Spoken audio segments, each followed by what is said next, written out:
The black SUV's engine growled behind her like a hungry predator. 6-year-old Lily's bare feet slapped against the gravel parking lot, blood smearing from torn skin. Her pink dress was ripped, her lungs burned, but she kept running toward the only door she could see, a door marked with a skull and crossbones, motorcycles lined up like sleeping dragons outside. She burst through that door and ran straight into a room full of the most terrifying men she'd ever seen. What happened next would change everything. Before we continue, subscribe to our channel and comment your city below so we can see how far Lily's story travels. Now, let's begin. The door of the Iron Horse Tavern slammed open with enough force to crack the wooden frame. Every conversation stopped. Every head turned. A little girl stood in the doorway barefoot and trembling, her pink dress torn at the shoulder dirt and tears streaking her face. She couldn't have been more than 6 years old. Behind her, through the still swinging door, the afternoon sunlight silhouetted a black SUV idling at the edge of the parking lot. Victor Ironside Reyes set down his beer glass. At 58 years old, the chapter president of the Steel Brotherhood had seen a lot of things walk through that door. Drunks, cops, rival clubs looking for trouble. But never this. Never a child looking like she'd just escaped from hell itself. "Please," the girl gasped, her voice barely a whisper. "Please help me." Nobody moved. Tommy Wraith Morrison was the first to stand, his chair scraping against the floor. Former Navy SEAL 3 tours in Afghanistan, and he'd never seen terror like what lived in this child's eyes. "Sweetheart," he said carefully, crouching down to her level. "What's wrong? Where are your parents?" The girl's whole body was shaking. Now violent tremors that made her teeth chatter despite the Montana summer heat. She kept looking back at the door at the SUV that hadn't moved. "The bad man," she managed. "He took me from the park. I got away when he stopped for gas. Please don't let him take me back. Please, please, please." The door opened again. A man walked in, mid-40s, wearing an expensive polo shirt and pressed khakis. His smile was warm, apologetic, perfectly practiced. Everything about him screamed respectability: clean-shaven, manicured nails, a Rolex glinting on his wrist. "There she is," he said, shaking his head with theatrical exasperation. "I'm so sorry about this gentleman. My daughter has quite the imagination. We were playing a game and she took it a little too seriously." He stepped toward the girl. She screamed. It wasn't a child's tantrum scream. It was the sound of pure, primal terror, the sound of prey recognizing predator. Lily scrambled backward, her bare feet slipping on the wooden floor, and crashed into Victor's legs. Without thinking, she grabbed fistfuls of his jeans and hid behind him, making herself as small as possible. "No, no, no, no, no," she whimpered. "He's not my daddy. He's not my daddy. My daddy's name is Michael. My daddy has brown hair. My daddy would never hurt me." The room changed. 12 men in leather vests, most of them military veterans, most of them fathers or grandfathers, felt something shift in the air. That protective instinct that lives in the chest of anyone who's ever loved a child, it sparked and caught fire. Victor's massive hand came down on the girl's shoulder, gentle but firm. "Stay behind me, sweetheart." The man's smile didn't waver, but something flickered in his eyes. Calculation. Assessment. "Sir, I understand this looks concerning, but I assure you, what's your daughter's name?" The question came from Bull Dominguez, the club's sergeant-at-arms.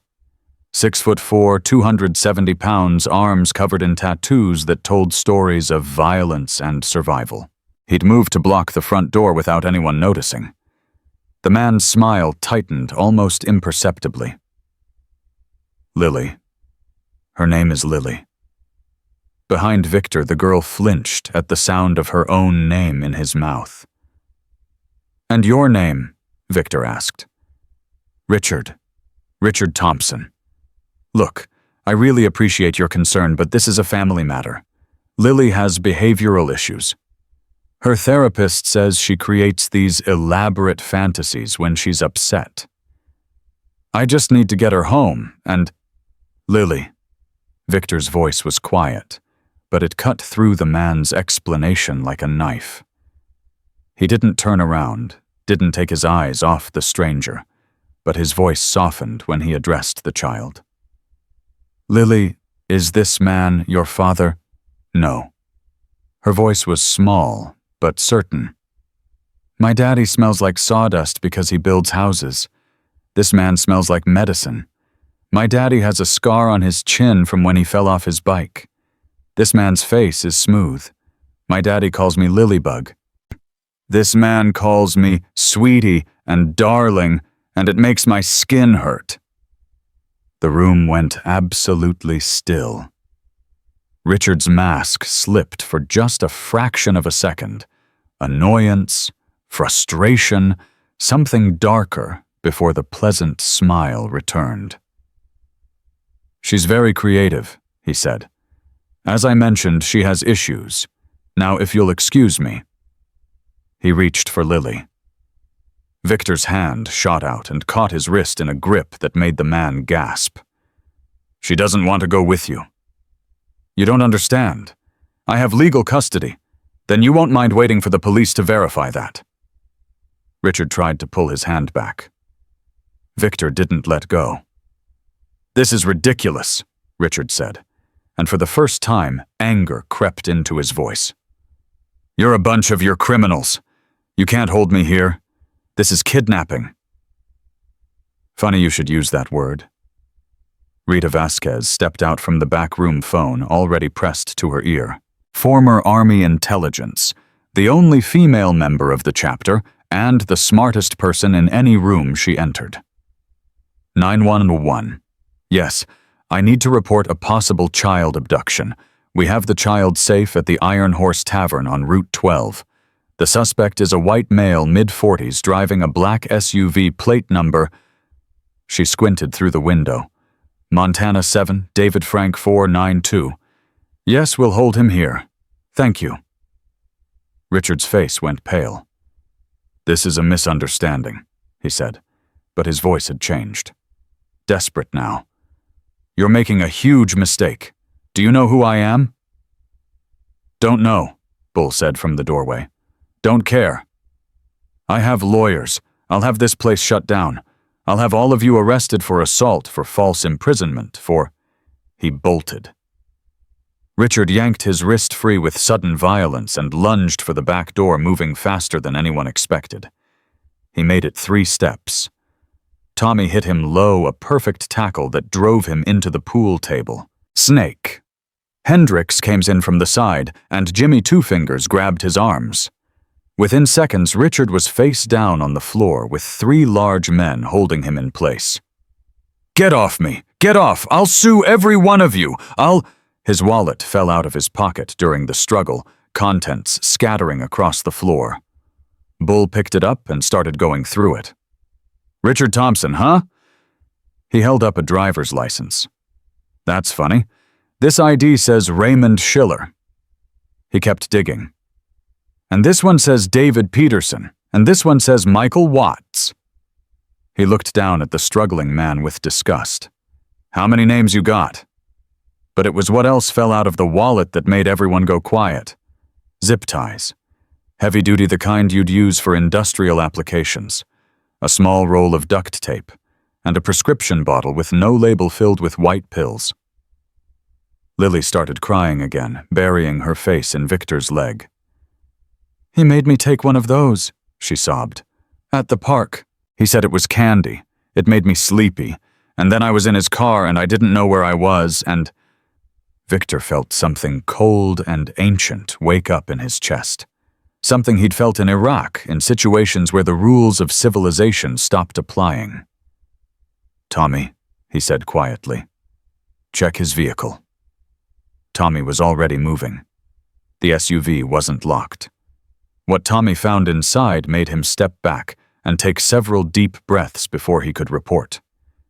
"Vic," he called, his voice strange. "You need to see this." Victor looked down at Lily. "Rita, stay with her." Rita gathered the child into her arms, murmuring soft reassurances as Victor walked out to the parking lot. The SUV's back seats had been removed. In their place was a mattress. Restraints had been bolted to the floor. A cooler sat in the corner filled with juice boxes and animal crackers and more of those unmarked pills. But it was the phone mounted on the dashboard that made Victor's blood run cold. It was open to a messaging app. Coordinates. Times. A conversation that read like a business transaction. "Package acquired. ETA 6 hours. Buyer confirmed. Full payment on delivery. This one's perfect. Young, healthy, no medical issues. Premium price." Victor stared at the screen, his hands shaking with rage he hadn't felt in 20 years. Lily Thompson wasn't being kidnapped. She was being sold. He walked back into the bar, each step deliberate, controlled. Raymond Schiller, or whatever his real name was still pinned to the floor, still threatening lawsuits and connections and retribution. Victor crouched down next to him. "Let me tell you what's going to happen," he said, his voice barely above a whisper. "The police are coming. When they get here, they're going to find everything in your vehicle. They're going to find your fake IDs and your messages and your buyer contacts, and you're going to spend the rest of your miserable life in a cell." Schiller's bravado cracked. "You don't understand. These people, you don't know who you're dealing with. If you let me go, I can disappear. No one has to know. I can give you money. Money." Victor's laugh was cold. "You think we want money? Everyone wants something. Name your price. 50,000, 100. I can get it?" Victor stood up. "Bull, Jimmy, get him into the back room. Make sure he doesn't hurt himself before the cops arrive." They dragged Schiller away, his pleas echoing off the walls. Victor turned to find Lily watching him, her tear-streaked face peeking out from Rita's protective embrace. "Is the bad man going away?" she asked. Victor knelt down to her level. "He's never going to hurt you again. I promise." "Do you promise like a real promise? I promise, like the most real promise there is." Lily studied his face for a long moment, her eyes far too old for a 6-year-old. Then she reached out and touched the leather of his vest, tracing the steel Brotherhood patch. "My mommy says bikers are scary." "She's not wrong. But you helped me." Victor felt something shift in his chest, something that had been broken for a very long time. "Sometimes scary people help. Like monsters that fight other monsters." Despite everything, Victor almost smiled. "Yeah, sweetheart. Exactly like that." The sirens were audible now, getting closer. Rita's phone buzzed. She checked it, and her face went complicated. "Victor, I ran those plate numbers and the names from his IDs through my contacts. And Raymond Schiller, wanted in 3 states, Colorado, Wyoming, Nebraska, multiple child abductions. They've been looking for him for 2 years. Victor closed his eyes. "Lily," he said, "how long were you in that car?" The little girl's face crumpled. "I don't know. A long time. He stopped a lot, different houses. I saw other kids sometimes. He said if I was good I could play with them, but—" She started crying again.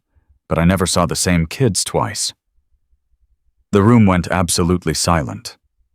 Other kids. Rita was already moving, grabbing the phone from the SUV, scrolling through messages and contacts with urgent precision. "Victor," she said, her voice strange. "This isn't just one guy." "What do you mean?" "I mean, this phone has contacts with 12 different numbers, coded conversations, coordinates for 6 different locations across 4 states. This is—" She looked up, her face pale, This is a network. The first police cruiser pulled into the parking lot, lights flashing. Victor looked at the back room where Schiller was being held. Looked at Lily still trembling in Rita's arms. Looked at his brothers, these men who society wrote off as criminals and thugs. "Everyone listen up," he said. "When the cops get here, we tell them exactly what happened. We give them everything. We cooperate fully." "And then?" Tommy asked. Victor's jaw tightened. "And then we have a church meeting. Because if there are other kids out there," his voice caught just for a moment before hardening into steel, "we're going to find them." The police came through the door, weapons drawn, shouting commands. The next hour was chaos, statements and evidence, and questions that seemed to go in circles. Sheriff's deputies, then state police, then federal agents in their government suits. Lily was examined by paramedics, gently questioned by a child specialist wrapped in a shock blanket, and given juice. Throughout it all, she refused to let go of Victor's hand. "I want to stay with the motorcycle man," she told anyone who tried to separate them. "He promised to keep me safe." He promised. The FBI agent in charge, a sharp-eyed woman named Chen, took Victor aside. "Mr. Reyes, I need you to understand something. The man you apprehended today, the one calling himself Raymond Schiller, is connected to one of the largest child trafficking operations we've been tracking. We've been trying to locate him for 8 months. Happy to help." "I'm serious. What you found in that vehicle, the messages, the contacts, this could be the break we've been waiting for. You may have saved more children than just Lily." Victor thought about the message he'd seen. "This one's perfect. Premium price." "Good." Agent Chen hesitated. "There will be questions about how he was subdued, about whether proper procedures were followed." He resisted. "We restrained him. End of story." "The bruises on his face suggest he fell, clumsy guy." Chen stared at him for a long moment, then seemed to reach a decision. "Yeah, I imagine he did." She handed him a business card. "If you or your people hear anything else, anything at all, you contact me directly. Not local police. Me." Victor pocketed the card. Lily's parents arrived at sunset. The moment the minivan screeched into the parking lot, Victor knew this was a different thing than what he'd feared. A woman tumbled out of the passenger seat before the vehicle fully stopped, screaming her daughter's name. "Lily! Lily!" The little girl's head snapped up from where she'd been dozing against Victor's shoulder. "Mommy!" Sarah Thompson ran across the parking lot, collapsing to her knees and gathering her daughter into her arms. The sounds she made weren't words, they were pure, raw emotion. The grief and terror of 47 hours transformed into overwhelming relief.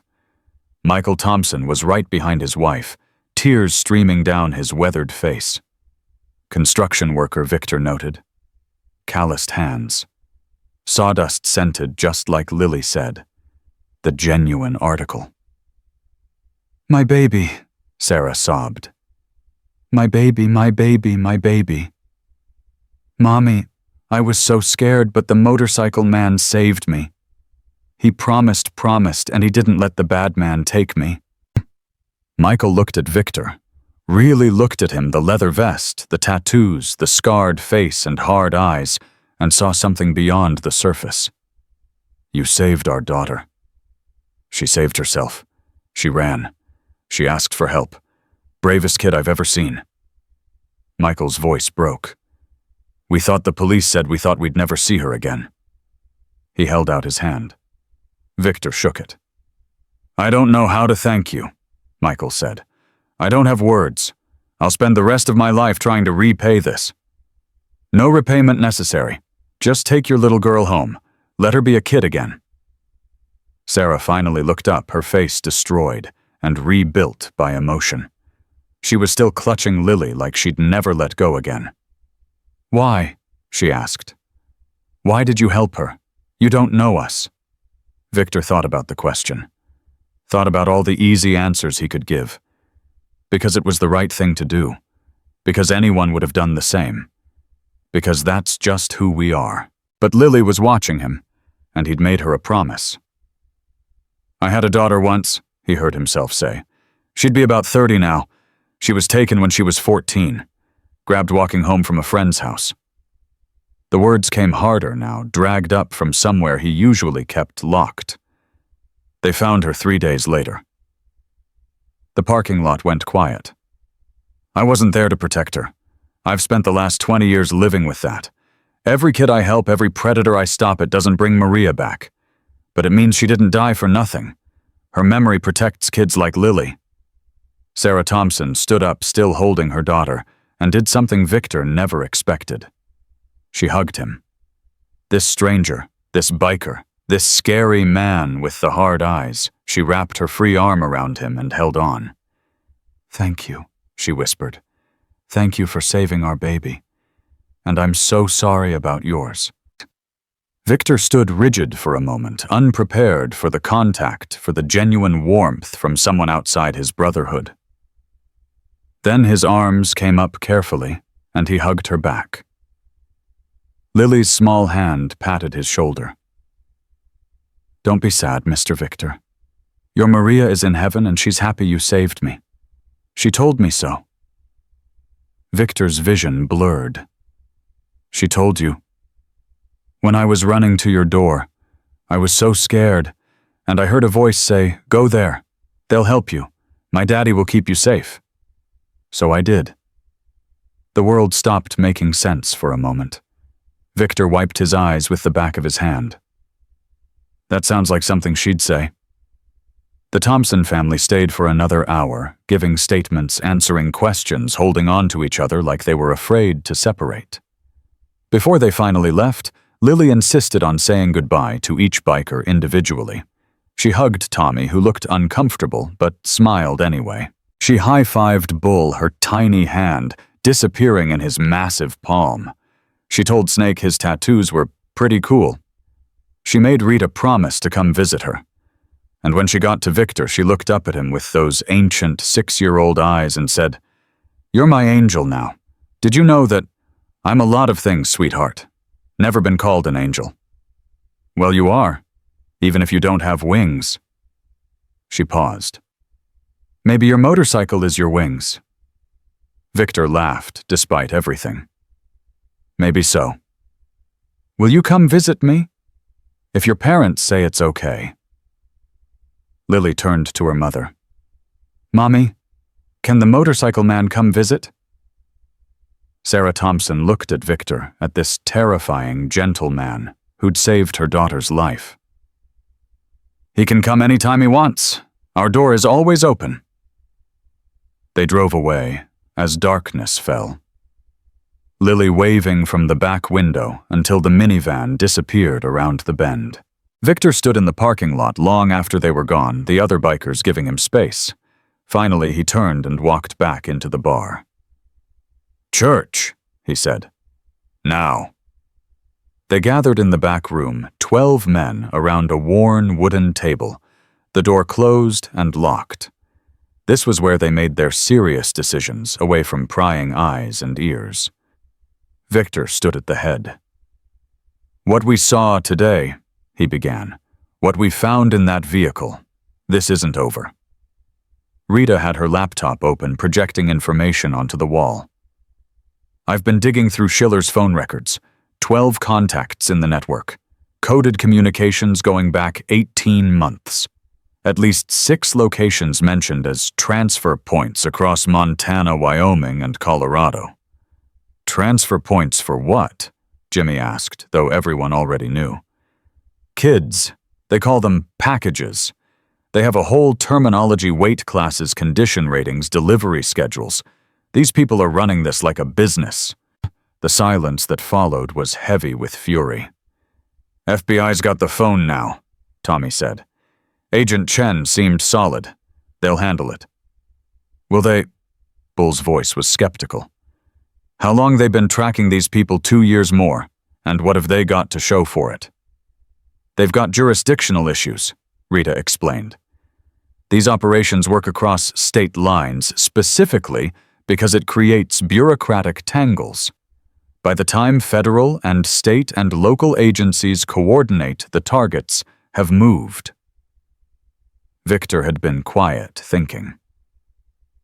Lily said she saw other kids, he finally spoke. Said they kept moving. Never saw the same ones twice. Which means they're being moved through the pipeline, Rita confirmed. Handed off to buyers. Some domestic, some, she paused, international. The word hung in the air like poison. What are we supposed to do? Snake asked. We're mechanics and truckers and construction workers. We're not cops. No, Victor agreed. We're not. He walked to the window, looking out at the darkening sky. But we know these roads. We know these communities. We see things cops don't see because people don't hide from us the same way. They're scared of us, sure, but they're not performing for us. He turned back to face his brothers. Agent Chen gave me her card. Said if we hear anything, contact her directly. I think what she really meant was you can go places we can't. You can do things we can't. Help us. And if helping means crossing lines? Bull asked quietly. Victor's jaw tightened. Then we decide case by case. But today, a 6-year-old girl ran through our door because she thought the scary bikers might be less dangerous than the man chasing her. She was right. And somewhere out there, other kids are waiting for someone to care enough to find them. He looked around the table at these men, his brothers, his family, his fellow monsters who fought other monsters. I'm not ordering anyone to do anything. This isn't club business. This is personal. So I'm asking who's in? Every hand went up. Victor nodded slowly. Then let's get to work. Rita's fingers were already flying across her keyboard. I've got partial data on 3 of the contact numbers, cross-referencing with property records and known associates. Give me 48 hours, I might be able to narrow down at least one of those transfer locations. Do it. Tommy leaned forward. What about Schiller? He's in custody, but he knows things. People. Procedures. FBI will interrogate him. But guys like him, they're more afraid of the people above them than they are of prison. He'll lawyer up and clam down. Bull cracked his knuckles. Shame we can't have a conversation with him ourselves. Not worth the exposure. We do this smart, or we don't do it at all. The meeting went on for another hour. Assignments, schedules, communication protocols. By the time they finished, the moon was high, and the bar had been closed for hours. One by one, the brothers headed home. Victor was the last to leave, walking through the empty main room, past the spot where Lily had crashed into his legs, past the overturned chair from when Schiller tried to run. He stopped at the door and looked back. 20 years ago, in a hospital room in San Diego, he'd held his daughter's hand as she took her last breath.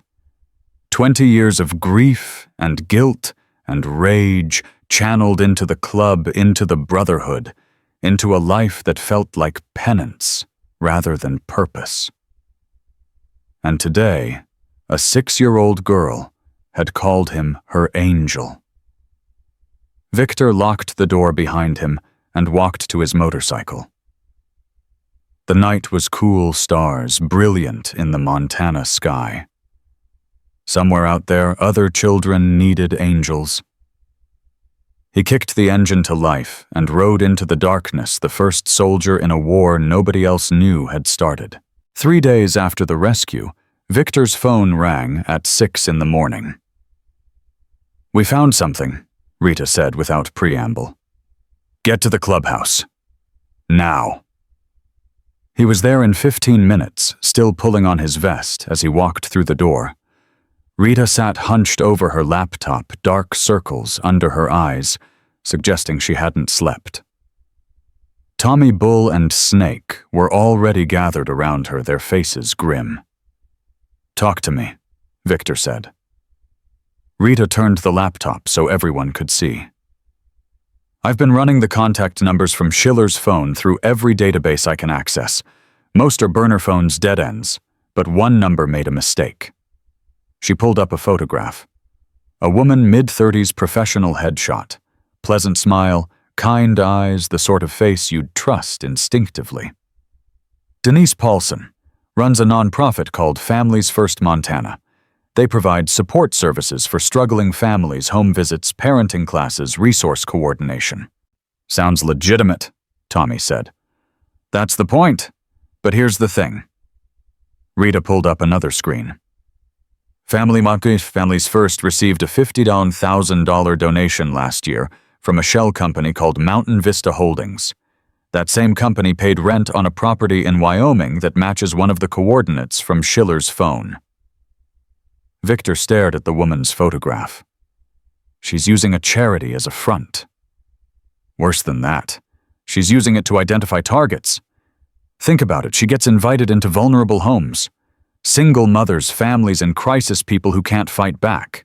She evaluates the kids, identifies the ones who won't be missed or won't be believed, and passes that information up the chain. Bull slammed his fist on the table. She's shopping for them. And here's the kicker. Rita's voice hardened. She's scheduled to speak at a community safety event next week. Topic, protecting your children from predators. The irony was so dark it felt like a physical weight. Victor's phone buzzed. He looked at the screen and his expression shifted. It's Agent Chen. He stepped away to take the call. When he came back, his jaw was tight. Schiller's lawyer got him transferred to a federal facility last night. Claimed he was in danger at the county lockup. During transport, there was an accident. Vehicle ran off the road. He's dead, Snake asked. In a coma. Massive head trauma. Doctors say he might never wake up. The room went silent. That's convenient, Tommy said quietly. Too convenient. Chen thinks someone in the network got to him. She's got no proof, but the transport was handled by a private security company with connections to, let me guess, Rita interrupted. Mountain Vista Holdings. Got it in one. Bull stood up, pacing. So they've got people in law enforcement, people who can make witnesses disappear. And we're supposed to just hand over information and hope for the best? No. Victor's voice was calm, but his eyes were not. We're supposed to be smart. Chen's on our side, but she's hamstrung by procedure. We're not. He looked around at his brothers. Rita, I want everything you can find on Denise Paulson. Finances associates' daily routines. Tommy, reach out to our contacts in Wyoming.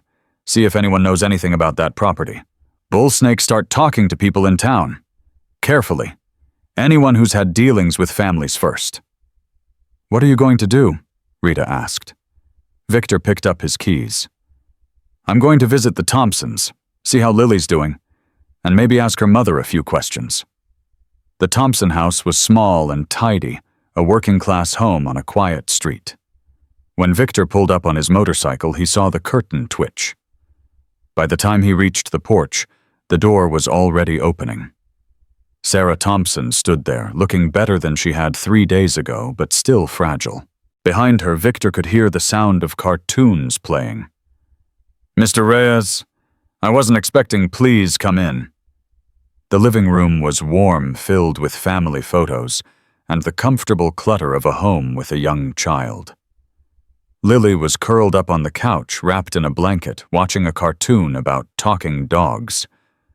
When she saw Victor, her whole face lit up. Motorcycle man! She scrambled off the couch and ran to him, wrapping her arms around his legs in a fierce hug. Victor felt something crack in his chest, that protective instinct, that purpose he'd felt when she first grabbed onto him. Hey, sweetheart, how are you feeling? Better. Mommy won't let me out of her sight, though. She lowered her voice conspiratorially. She even comes in the bathroom with me. That's because your mommy loves you very much. I know. Lily tugged his hand. Come see my room, Daddy put extra locks on the window. Maybe later. Okay, I need to talk to your mom for a few minutes. Lily's face fell slightly, then brightened. Okay, but you have to see my drawings before you go. I drew you. I'd like that. Sarah had been watching the exchange with an expression Victor couldn't quite read. As Lily bounced back to her cartoons, Sarah gestured toward the kitchen. Coffee. Please. They sat at a small table, mismatched mugs between them. Sarah's hands wrapped around hers like she needed the warmth. I wanted to check on Lily, Victor began. Make sure she's adjusting okay. She has nightmares. Wakes up screaming about being in the car, not being able to get out. But during the day, she seems... Sarah shook her head. Kids are resilient, I guess. More resilient than us. And you... Sarah's laugh was brittle. I haven't slept more than 2 hours at a time since we got her back. Every sound makes me jump. I keep thinking about all the ways I failed her. You didn't fail her. I let her go to the park. 5 blocks away, broad daylight, she'd walked it 100 times. I thought... Her voice cracked. I thought she was safe. Victor leaned forward. Mrs. Thompson, I need to ask you something, and I need you to think carefully before you answer. Sarah's eyes sharpened. What is it? In the weeks before Lily was taken, did anyone unusual contact your family? Someone offering services, asking questions, maybe from a charity or government agency? Sarah's coffee mug stopped halfway to her lips. Why? Because the man who took Lily wasn't working alone. We think there's a network and they might be using legitimate-looking organizations to identify targets. The color drained from Sarah's face. Oh, God. What is it? About a month ago, a woman came to our door, said she was from some family services organization. She'd heard we were having financial difficulties. Michael's hours got cut at the construction site, and she wanted to see if we qualified for assistance. Victor's heart rate picked up. What did she look like? Professional, friendly, brown hair, nice smile. She asked a lot of questions about our situation, about Lily, about our support network. I thought she was being thorough. Did she give you a card? A name? Sarah stood abruptly and crossed to a drawer near the phone. She rummaged for a moment, then pulled out a business card. She said to call if we needed anything. Victor took the card. His blood went cold. Denise Paulson, Family Support Coordinator, Families, First Montana. This woman, he said, keeping his voice steady. She came inside your home. Yes, she wanted to see Lily's room. Said it was standard procedure for evaluating need. Sarah's voice was rising. Oh, God. Oh, God, I let her in. I showed her everything. I told her our whole situation, that Michael was working doubles, that Lily walked to the park alone sometimes, that we didn't have family nearby. Mrs. Thompson, Sarah, look at me. Sarah's eyes were wild, the realization hitting her like a physical blow. This is not your fault. These people are professionals. They know how to manipulate.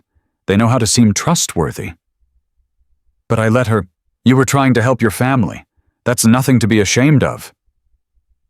Sarah collapsed back into her chair, tears streaming down her face. Victor gave her a moment, then spoke again. I need you to tell me everything you remember about that conversation. Every question she asked, everything she said. Can you do that? Sarah nodded, wiping her eyes. Yes. Yes, I can do that. For the next hour, Victor listened as Sarah reconstructed the conversation. Paulson had been thorough questions about Lily's schedule, her school, her activities, questions about neighbors and extended family, questions designed to assess exactly how isolated and vulnerable the family was. When Victor finally left, he had 3 pages of notes and a cold certainty in his gut. Lily wasn't a random victim. She'd been selected. He called Rita from his motorcycle. It's confirmed. Paulson visited the Thompson house a month before the abduction. She did a complete assessment schedule, vulnerabilities support network. Everything a predator would need. Rita's voice was tight. I've been digging into her background.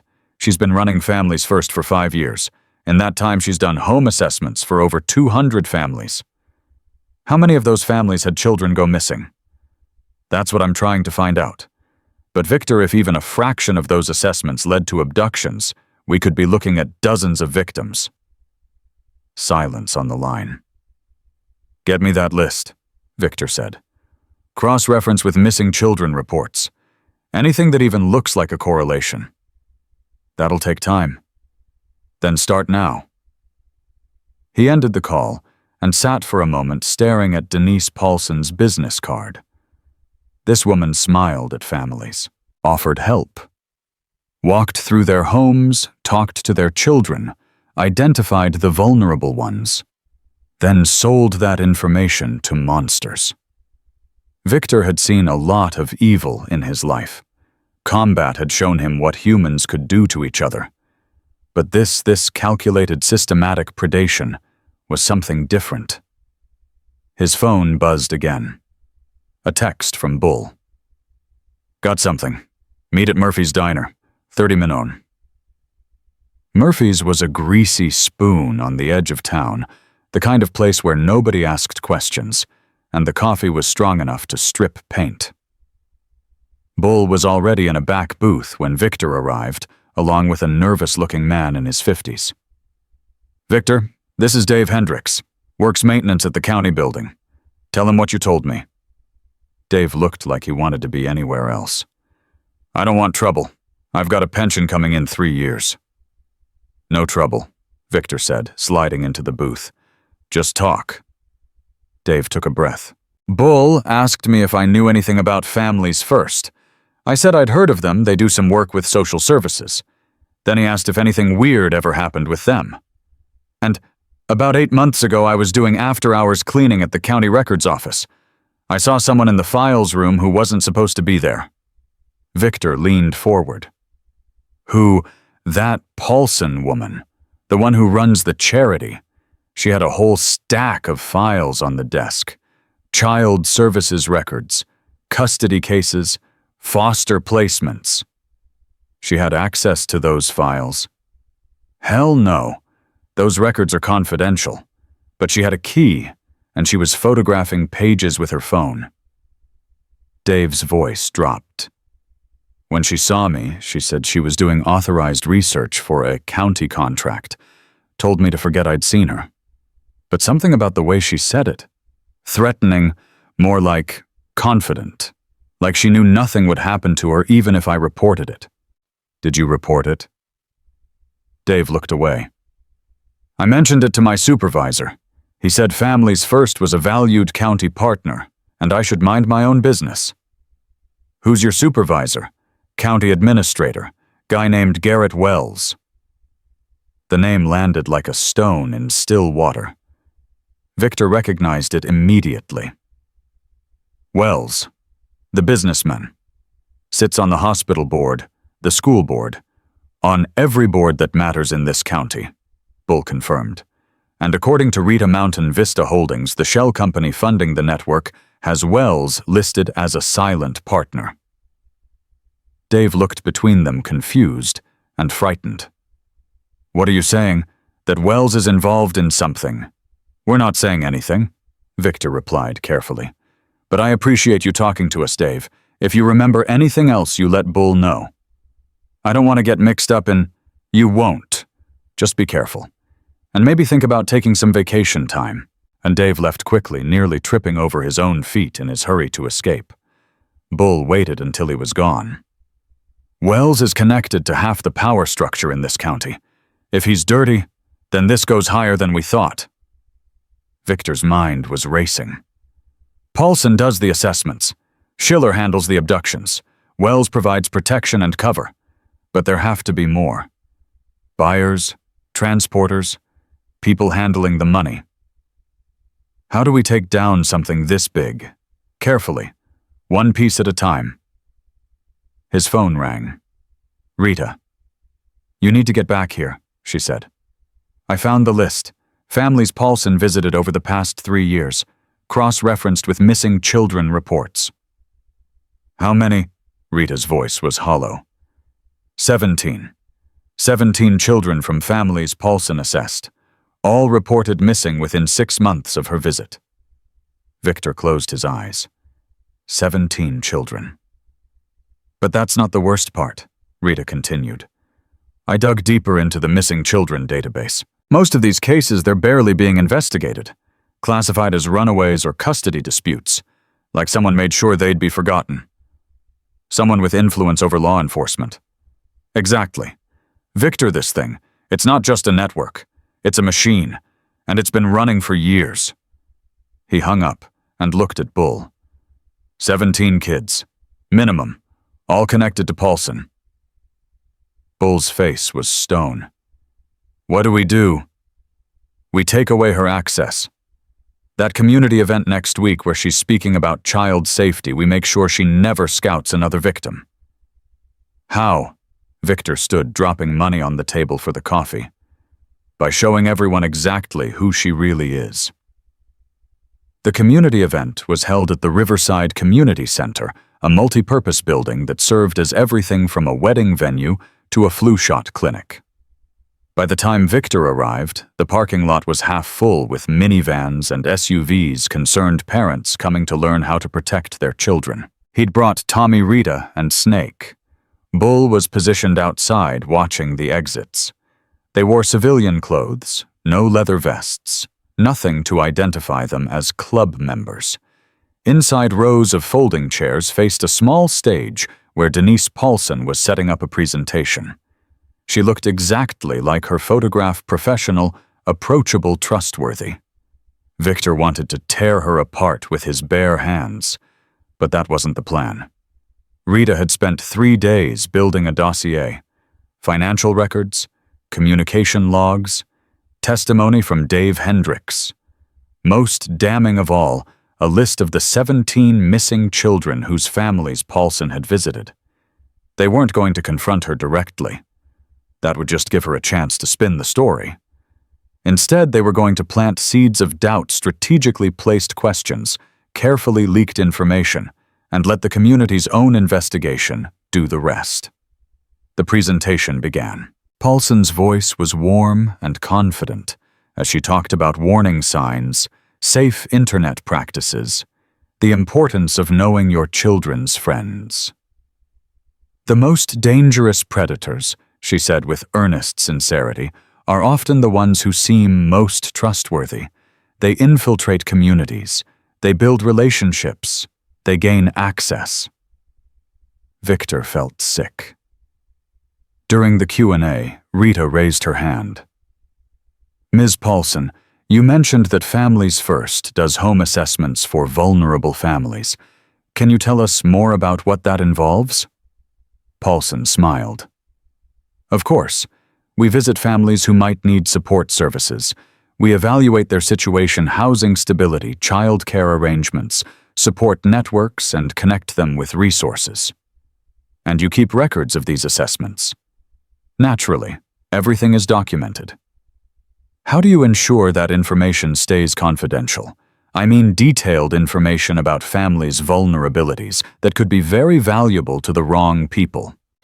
Paulson's smile flickered just for a moment. All our records are strictly confidential. Only authorized staff have access. But you do access county records as part of your work, correct? Child services files, foster placement records. Now, Paulson's expression was guarded. Where are you going with this? I'm just curious about your data security protocols. After all information about vulnerable children, it would be terrible if that fell into the wrong hands. The room had gone quiet. People were looking between Rita and Paulson with growing unease. I can assure you, Paulson said, her voice cooling, that Families First maintains the highest ethical standards. Now, are there any other questions? A man in the back raised his hand. Snake. I've got one.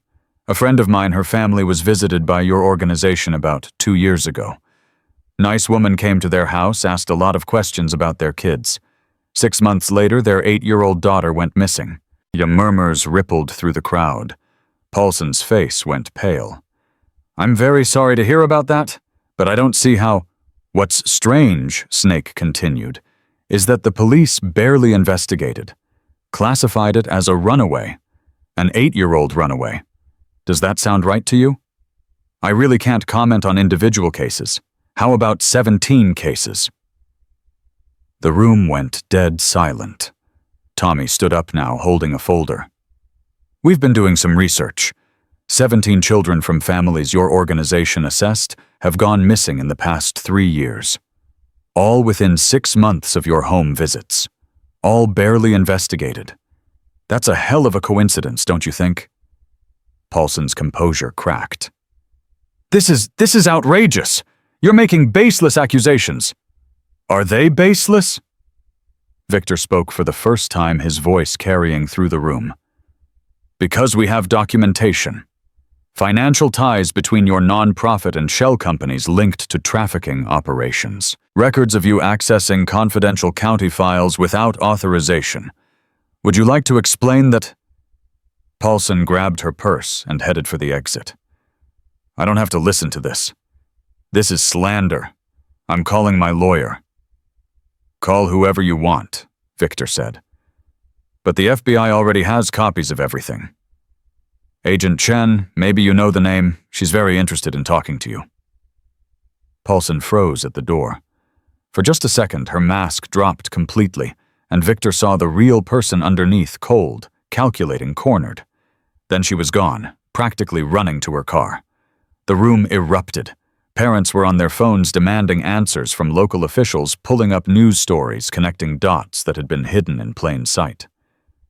Victor slipped out the side door. Bull was waiting. She's making calls, Bull reported. Panic calls from the look of it. Good. Let her panic. Let her reach out to her contacts. Rita's monitoring. Every call she makes gives us more information. You think she'll run? Probably, but it doesn't matter. The story's out now. Even if she disappears, the investigation continues. Victor looked back at the community center, where concerned parents were demanding answers, where the illusion of safety had been shattered. It was a small victory. 17 children were still missing. Garrett Wells was still untouchable. The network was still operating. But they'd exposed one piece of it, taken away one predator's access, made the community aware that the enemy could wear a friendly face. It was a start. His phone buzzed, a text from an unknown number. You've made powerful enemies, people who can make your club disappear. Step back now and you'll be rewarded. Continue and everyone you love will suffer. Victor stared at the message for a long moment. Then he typed his reply, "Come try." He pocketed the phone and walked to his motorcycle. Behind him, the community center buzzed with outrage and awakening. Somewhere in the night, a network of predators was scrambling to protect itself. And tomorrow, Victor would start hunting again. Because 17 children were still missing. And he'd made a promise to a 6-year-old girl that he intended to keep.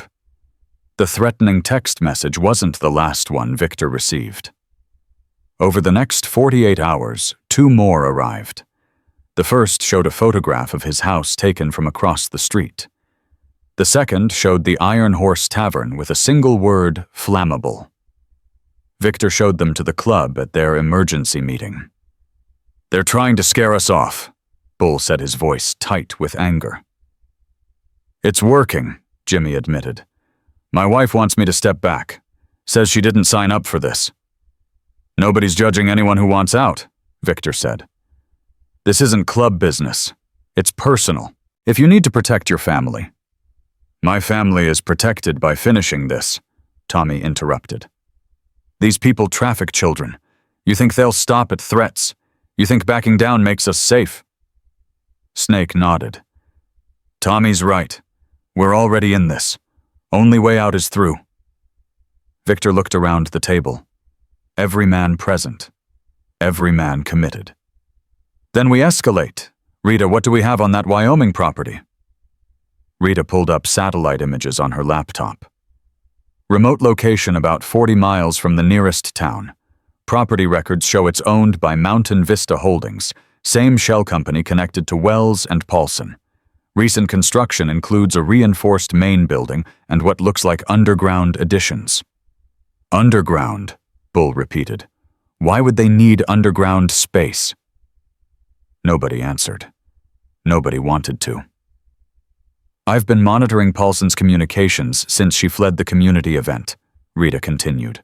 She made 6 calls in the first hour. 3 to lawyers, 1 to an unknown number, and 2 to this property's landline. She warned them. Definitely. But here's what's interesting, the calls to the property were short. 30 seconds each. Like she was leaving coded messages. Tommy leaned forward. Can we listen to them? Not legally. But I've got contacts at the phone company who owe me favors. I should have transcripts by tonight. Victor stood and walked to the window.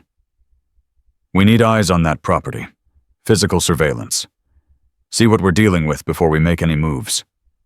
I'll go, Tommy volunteered immediately. Wraith trained me in reconnaissance. I can get close without being seen. Take Snake as backup, but observation only. We don't know how many people are there, or what kind of security they have. Understood. And Tommy, Victor turned to face him. If you see children, you call it in immediately. To me and to Agent Chen. We don't sit on that information. Got it. They left within the hour, taking Tommy's truck rather than motorcycles. Less conspicuous. Victor spent the afternoon going through Rita's research, building a picture of the network's structure. Paulson was the scout. Schiller had been the snatcher now, in a coma. Wells provided political cover. The Wyoming property was some kind of hub processing center holding facility transfer point. But there were still gaps. Who were the buyers? How did they move the children? Where did the money flow? His phone rang. Agent Chen. Mr. Reyes, we need to talk. I'm listening. Not on the phone. Meet me at the old mill outside town. 1 hour. The old mill was abandoned, used occasionally by teenagers for parties, and by the homeless for shelter. When Victor arrived, Chen was already there, leaning against her government sedan with her arms crossed. She looked exhausted and worried. You've been busy, she said as he approached. We've been doing your job. That's exactly what we need to discuss. Chen pushed off from the car. The stunt you pulled at the community event exposing Paulson, it accelerated everything. Good. That was the point. No, you don't understand. The network is moving. Fast. We've intercepted communications suggesting they're liquidating assets, destroying evidence, relocating operations. Victor's stomach dropped. Relocating operations. You mean the children? We don't know for certain, but if they're spooked enough to burn their infrastructure, they might decide certain liabilities need to disappear. The word liabilities hit Victor like a punch to the gut. Then move on them. You have enough for warrants. It's not that simple. Garrett Wells has connections in the state attorney's office. Every warrant application gets flagged and delayed. By the time we cut through the red tape, those kids could be dead. Chen's silence was confirmation. Victor stepped closer. What do you need from us? I need you to back off. Not happening. Victor, listen to me. Chen's voice was urgent. If you interfere with our operation, if you contaminate evidence or spook targets, the whole case falls apart. These people walk. And if we wait for your process, children die. I've got men doing recon on that Wyoming property right now.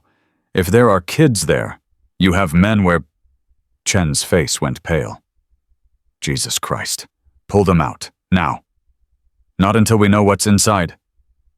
You're going to get people killed. Theirs and yours. Victor's phone buzzed. Tommy. Hold on, he answered. What do you have? Tommy's voice was barely a whisper. We're in position. Victor, there's activity. Multiple vehicles, armed guards, dogs. This isn't just a holding facility. It's a fortress. Any sign of children? Not yet, but wait. Wait. A long pause. East side of the main building. Window with bars. I see movement. Small figures. Another pause. Victor. They're kids. At least 5, maybe more. Young ones. The phone nearly cracked in Victor's grip. Get out of there. Don't engage. Return to base. But that's an order. We need to regroup. He ended the call and turned to Chen. 5 children minimum. Confirmed visual. Armed guards, dogs, fortified position. How long until you can get a warrant? Chen's jaw tightened. Days. Maybe a week if Wells keeps blocking. Those children don't have a week. I know that. Chen's composure cracked. You think I don't know that I've been chasing these people for 2 years? I've seen the files. I know what happens to the kids they take.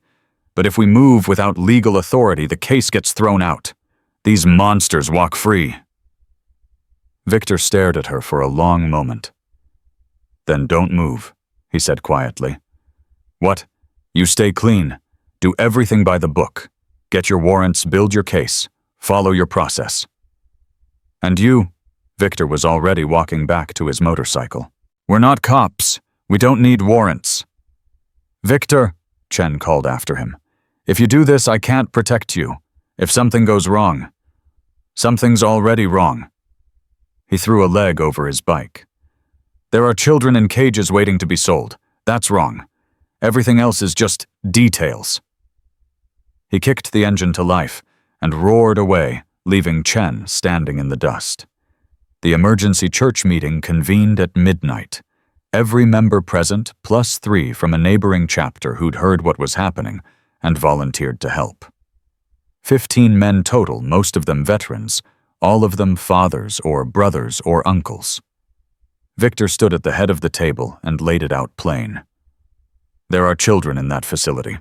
Confirmed. Armed guards, dogs, reinforced buildings. The FBI can't move for legal reasons. If we wait for them, those kids get sold or killed. He let that sink in. I'm not going to pretend this is anything other than what it is. We go in there, we're breaking about a dozen laws. Trespassing, breaking and entering, probably assault. Anyone who gets caught is facing serious time. What's the alternative? Bull asked. The alternative is we do nothing. We trust the system. We hope the FBI gets their warrant before the network liquidates. Silence around the table.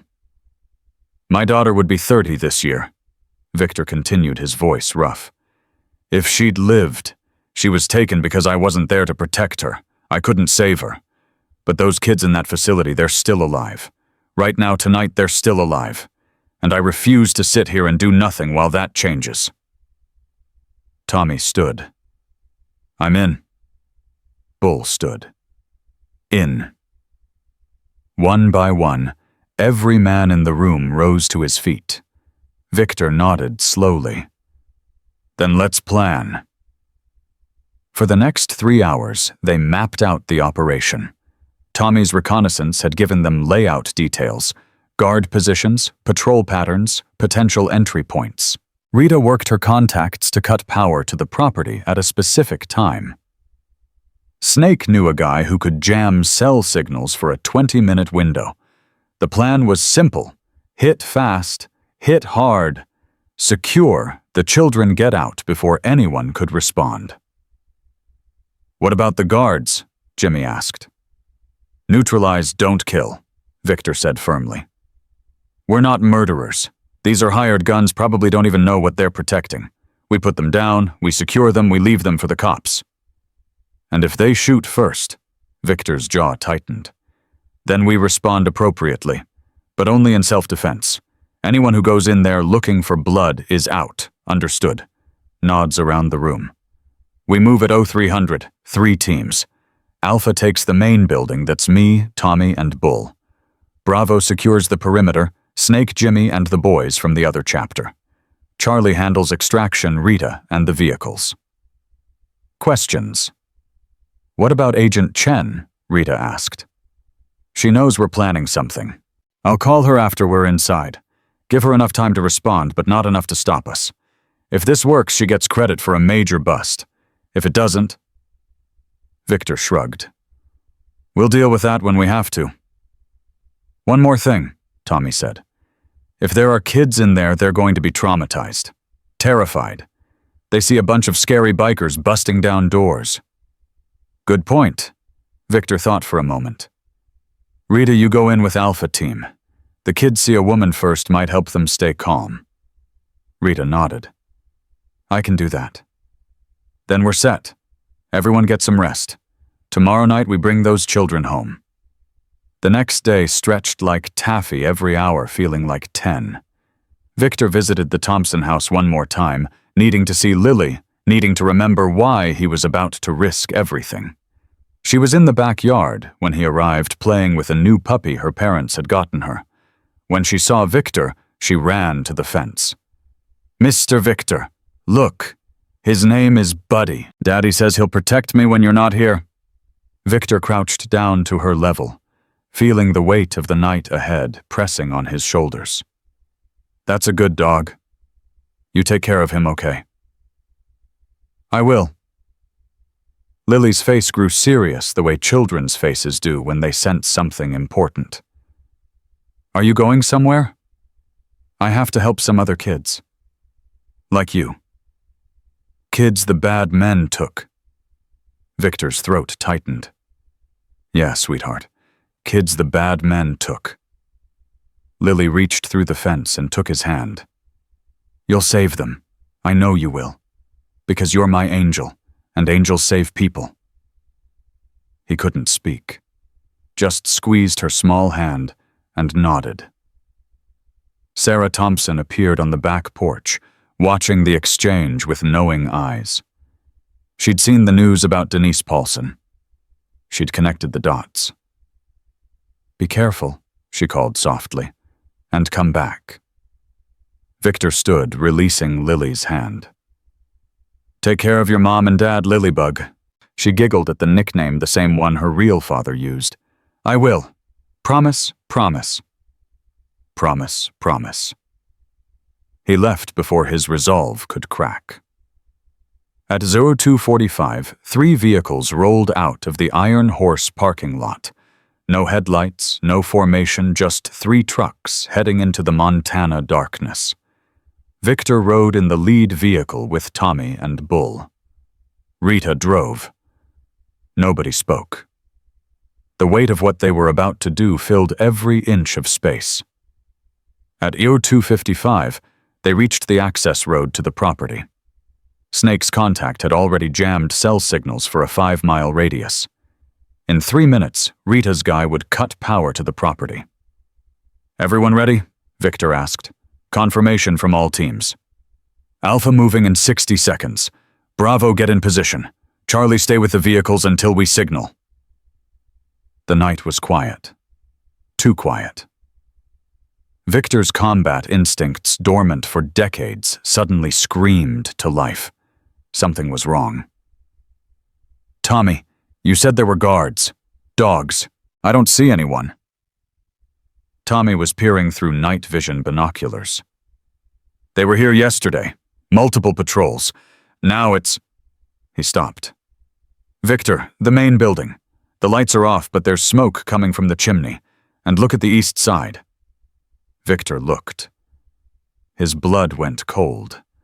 The barred window where Tommy had seen children was dark, but the door next to it stood open, swinging slightly in the wind.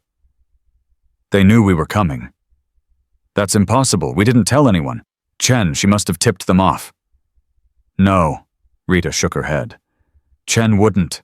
She wants these people as much as we do." "Then how?" Bull's voice crackled over the radio. "Alpha Team, we've got a vehicle approaching from the north. Single car moving fast. Everyone hold positions." The car appeared a minute later, headlights cutting through the darkness. It pulled up to the main building, and a figure emerged. Agent Chen. Victor stepped out of concealment before anyone could stop him. Chen saw him and froze. "What the hell are you doing here?" she demanded. I could ask you the same thing. I've been surveilling this property for 4 hours, trying to figure out why all the activity suddenly stopped. Because they knew. Someone warned them. Chen's face went hard. Are you accusing me? Did you tell anyone about our conversation? Anyone at all? No, She stopped. Her expression changed. Oh God. What? My report. I filed a report with my supervisor about potential vigilante interference. Standard procedure. I had to document who's your supervisor, Assistant Director Collins. But he wouldn't. He's been with the Bureau for 20 years. Who else saw the report? Chen's face was ashen now. It would have gone through regular channels, multiple offices, state coordination, if anyone in those offices is connected to Wells.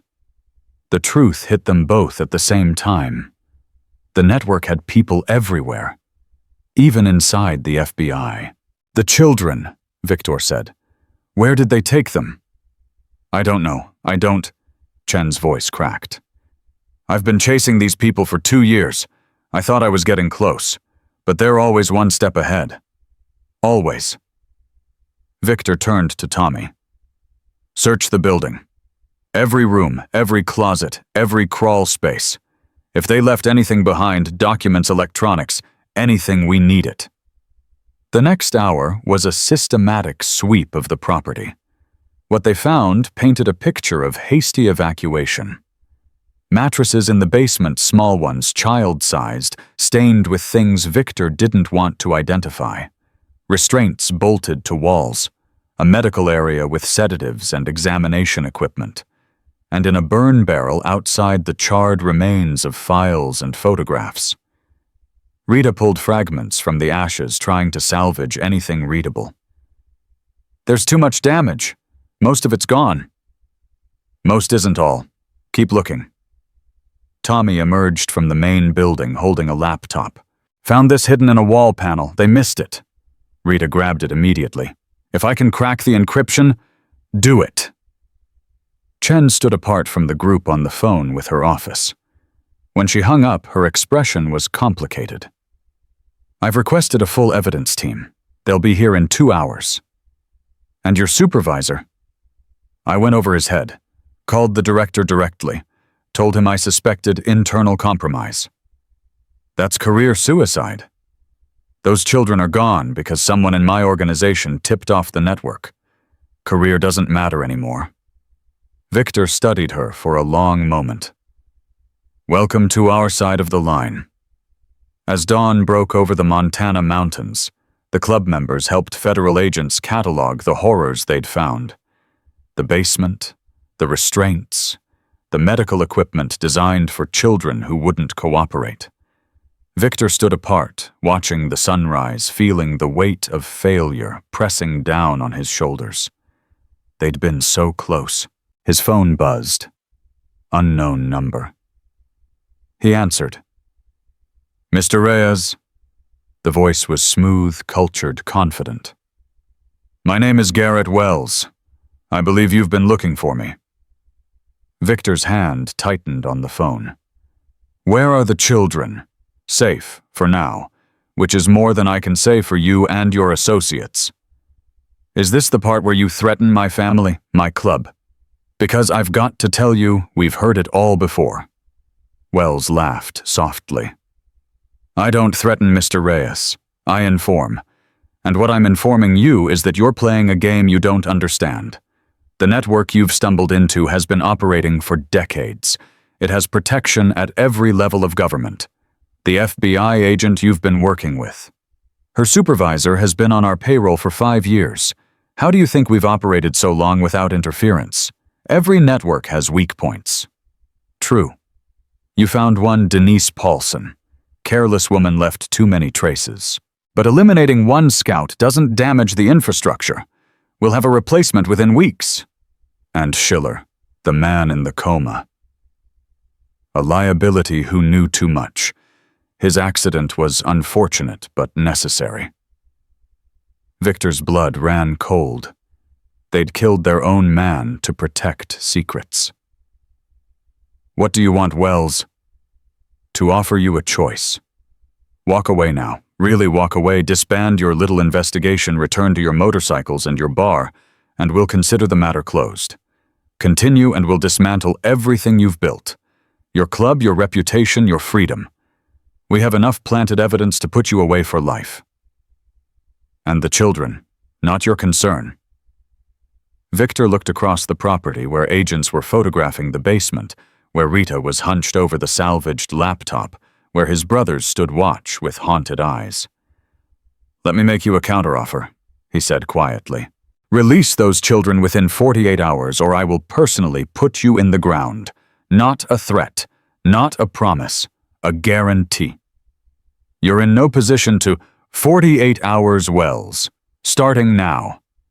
He hung up and crushed the phone under his boot. Tommy appeared at his shoulder. Who was that Wells making his play? And Victor watched the sun climb higher, burning away the darkness, revealing a world that was both more beautiful and more corrupt than he'd imagined. "And now we make ours. Rally everyone. We're going hunting." Rita's voice cut through the morning air. "Victor, I cracked the laptop." He crossed the distance in seconds. On the screen, files were cascading, open names, dates, transactions. "What do we have?" Rita's hands were shaking. "Everything. This is their operational database, transfer records, buyer identities, payment routing." She looked up, tears in her eyes. "Victor, there's an address. Current. Updated this morning." "Where?" "A private airfield outside Helena. Flight scheduled for tomorrow night. Cargo manifest lists 11 packages under age 10. 11 children. 48 hours. Victor turned to face his brothers, his soldiers, his family. "We know where they are. We know when they're moving. Tomorrow night, we end this." No one spoke. No one needed to.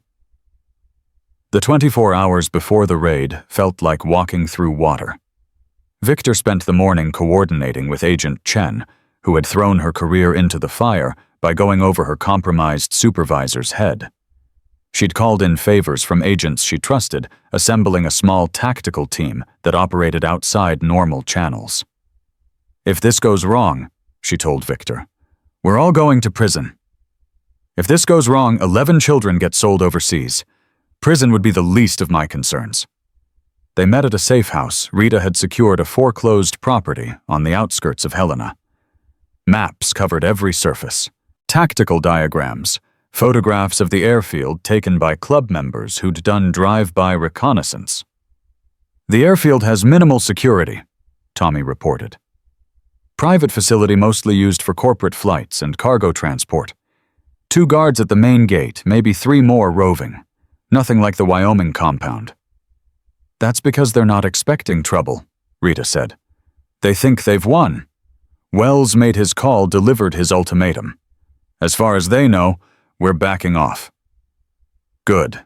Victor studied the photographs. "What's our window?" Chen pointed to a timeline. "Flight manifest shows departure at 2300. Based on the database Rita recovered, the children will be transported from a holding location approximately 2 hours before takeoff. That gives us a window between 2100 and 2200 to intercept." "Do we know the holding location?" "Working on it. The manifest uses coded addresses, but Rita's cross-referencing with known properties." Bull cracked his knuckles. "What's our rules of engagement?" Victor looked around the room at bikers and federal agents standing shoulder to shoulder. An impossible alliance born from desperation. Non-lethal unless absolutely necessary. These guards are hired muscle, probably don't know what they're protecting. But if anyone points a weapon at a child, all bets are off. Chen nodded. "My team operates under federal authority. Anything we do has legal backing. Your people? We're private citizens who happened to be in the area when federal agents needed assistance." "That's flimsy." "It's what we've got." The hours crawled by. Victor tried to rest, but couldn't quiet his mind. Images kept surfacing Maria's face frozen at 14 forever. Lily's eyes filled with terror and trust.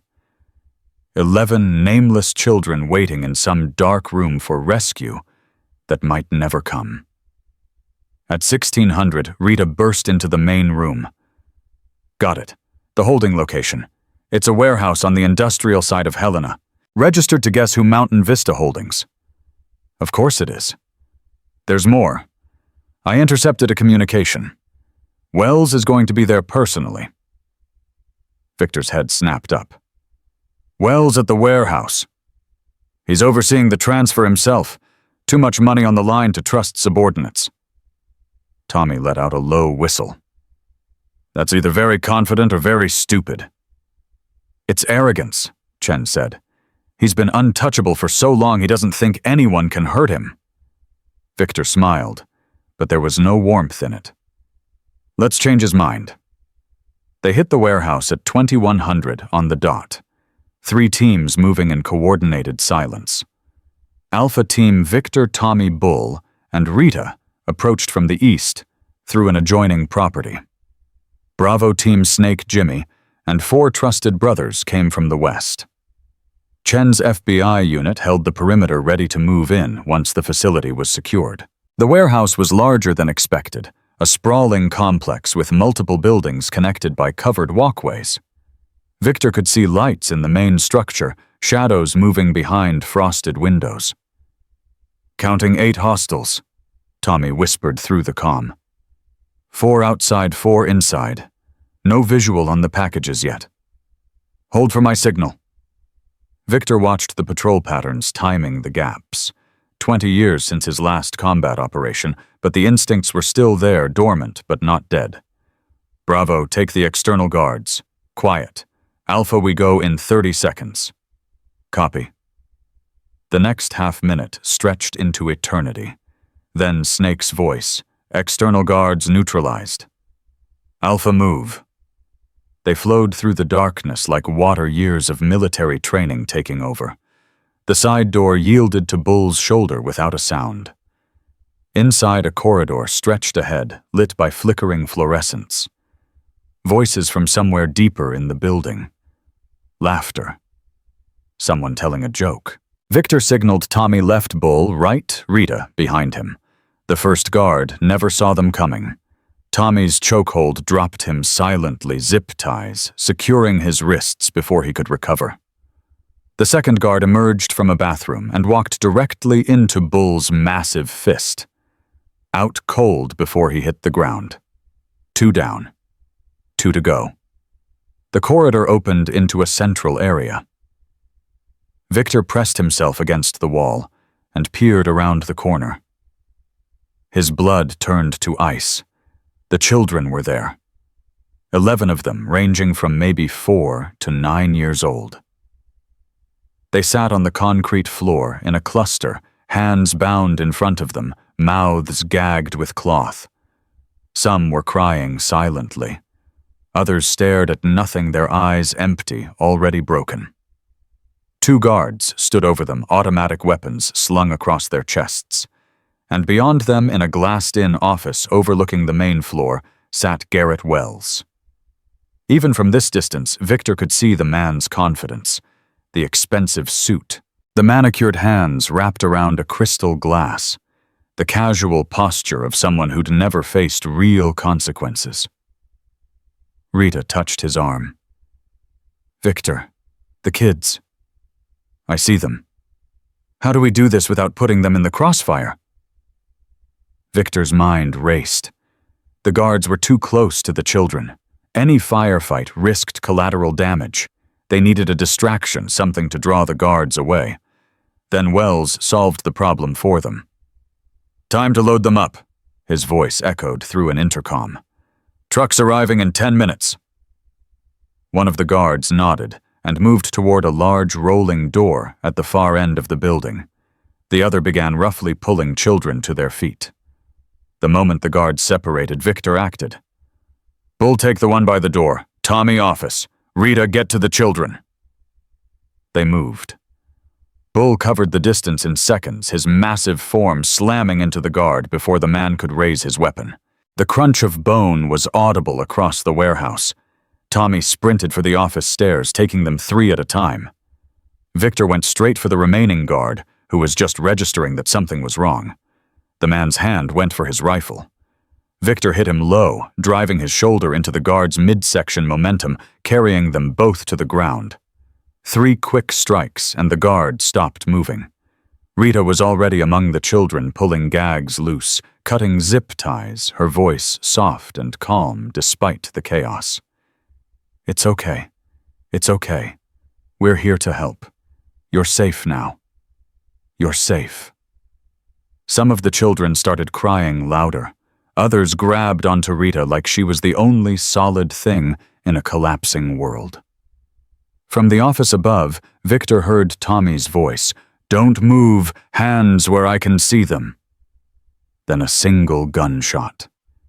Victor's heart stopped. Tommy.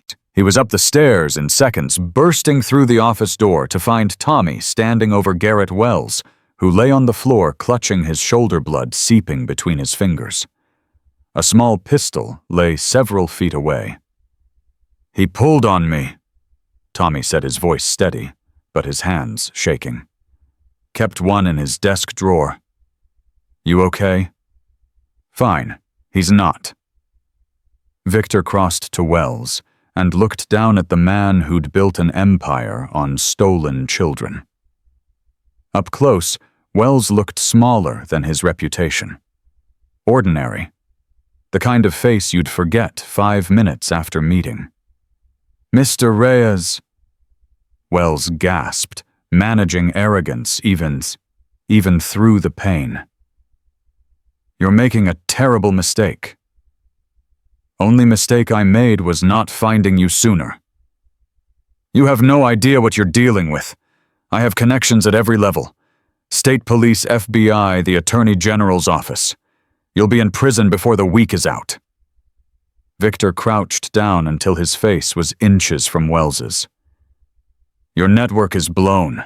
Your assets are seized. Your corrupt contacts are being rounded up as we speak.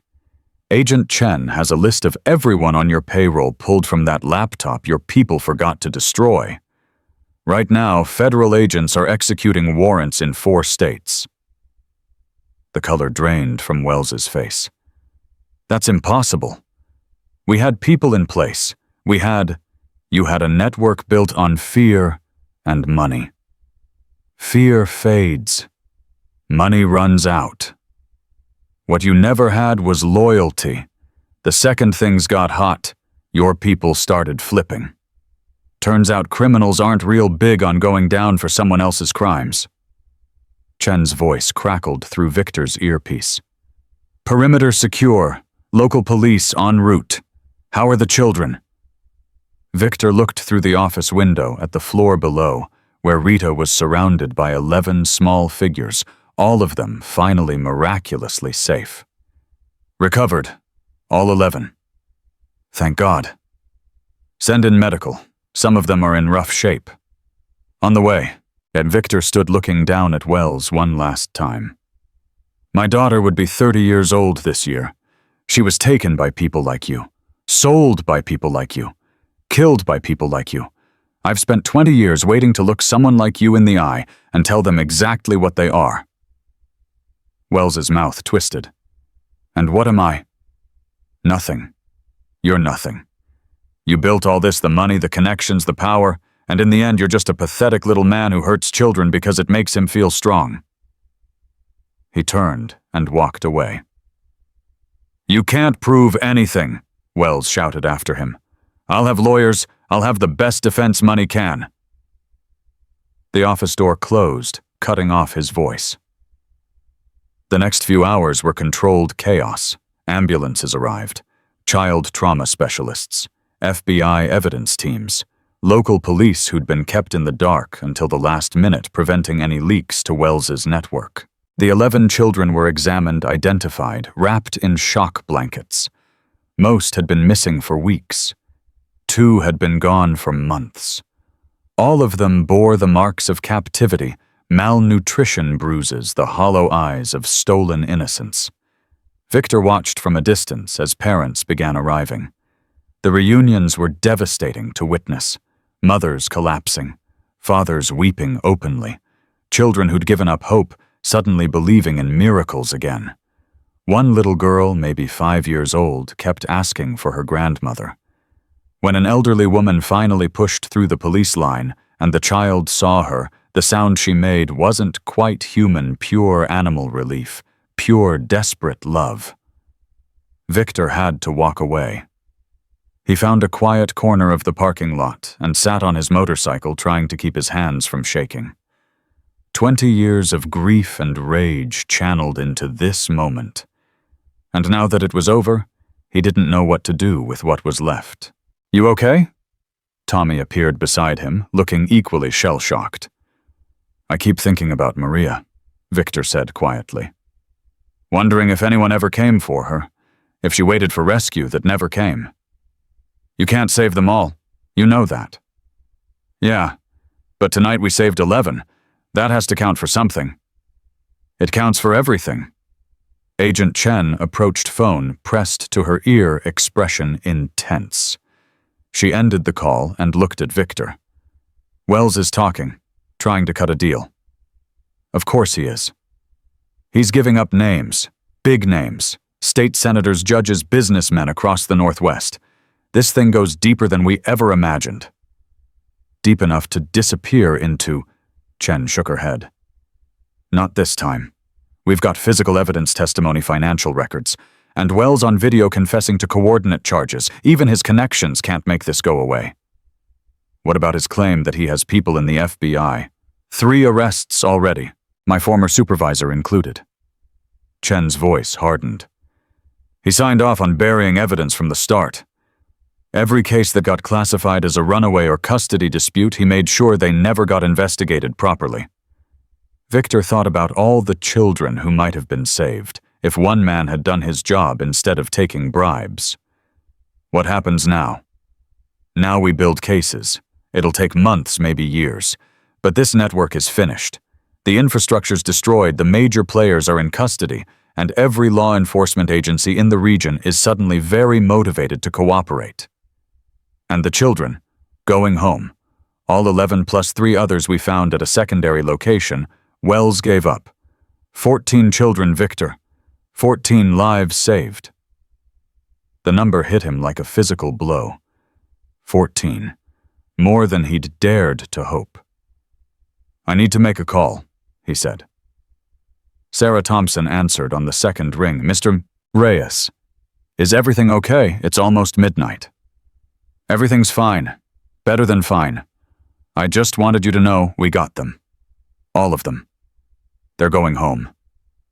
The silence on the line stretched for several seconds. Then Sarah Thompson started crying. "Thank you," she managed between sobs. "Thank you, thank you, thank you. Thank Lily. She's the reason any of this happened. She's the one who was brave enough to ask for help." "She's asleep. I'll tell her in the morning." "You do that. And Sarah..." "Yes. It's over. The man who took her, the people he worked for, the whole network. It's done. Your daughter is safe. Really safe this time." More crying. But good crying. The kind that washes away fear. Victor ended the call and sat in the darkness, watching federal agents process the scene, watching families reunite, watching the end of something terrible and the beginning of something he couldn't quite name. Hope, maybe. Or redemption. Or both. The next weeks blurred together. Garrett Wells was formally charged with 67 counts, spanning trafficking, conspiracy, bribery, and murder. Denise Paulson was arrested in Arizona trying to cross into Mexico with a suitcase full of cash. The corrupt FBI supervisor Collins hanged himself in his cell rather than face trial. The media coverage was relentless. Montana Motorcycle Club breaks child trafficking ring. Bikers save 14 children from international network. Hell's Angels heroes or vigilantes. Victor refused all interview requests. So did the club. They hadn't done this for attention, but attention came anyway. One morning, Victor arrived at the Iron Horse to find a crowd gathered in the parking lot. Families.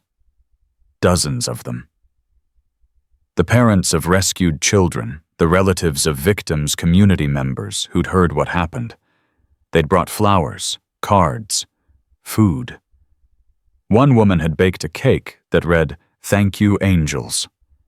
Victor didn't know what to say, didn't know what to do. He stood in the parking lot, surrounded by gratitude he hadn't sought, watching his brothers get hugged by strangers. Lily Thompson pushed through the crowd, dragging her parents behind her. "Mr. Victor." She slammed into him at full speed, wrapping her arms around his legs with the fierce strength of a child who's learned that love is precious because it can be lost. "Mommy told me everything. You saved all the other kids like you saved me. My brothers helped. Victor managed. Lots of people helped. But you started it. You're the main angel." Sarah and Michael Thompson caught up, both looking like they hadn't stopped crying since the news broke. "We don't have words," Michael said. "What you did, what we all did." "No." Sarah stepped forward and took Victor's hand. You lost your daughter, and you turned that grief into something that saved ours. You could have been destroyed by what happened to Maria. Instead, you became the person she would have been proud of." Victor's vision blurred. "I never knew Maria," Sarah continued. "But I know she'd want you to know something. She'd want you to know that her father spent 20 years protecting other children in her name. That her memory saved 14 lives. That she mattered even after she was gone." Something broke open in Victor's chest. 20 years of walls of carefully maintained distance of grief, held tight, because releasing it would mean drowning. He started crying. Not quiet tears. Real crying, the kind that shakes your whole body, the kind you can't control or hide. Lily, still holding onto his legs, looked up with concern. "Mr. Victor, are you sad?" "No, sweetheart." His voice was wrecked. "I think I'm finally not sad. For the first time in a very long time." The crowd gave him space. His brothers formed a protective circle, keeping the media cameras and curious onlookers at bay. Rita handed him a bandana without saying anything. When Victor finally pulled himself together, he found Lily still there, patient and unwavering. "You know what my daddy says?" she asked. "What's that?" "He says the best people aren't the ones who never cry. The best people are the ones who cry for other people. That's what makes them good." Victor crouched down to her level, meeting those ancient eyes in that young face. "Your daddy's a smart man." "I know. That's why I love him." She patted Victor's cheek with her small hand. "I love you too, Mr. Victor. You're my second daddy now." Victor looked up at Michael Thompson, who nodded with tears in his own eyes. "She's not wrong," Michael said. "You're family now. All of you." The trial of Garrett Wells began 8 months later. The prosecution presented a mountain of evidence: financial records, testimony from cooperating witnesses, the recovered database, victim statements from children now safe with their families. Victor testified on the 3rd day. He sat in the witness box facing a packed courtroom, wearing a suit borrowed from Tommy that didn't quite fit his shoulders. Across the aisle, Garrett Wells sat in prison orange, his expensive lawyers unable to mask the reality of his situation. The prosecutor, a fierce woman named Angela Martinez, guided Victor through the events. The rescue of Lily Thompson. The investigation that followed. The discovery of the network.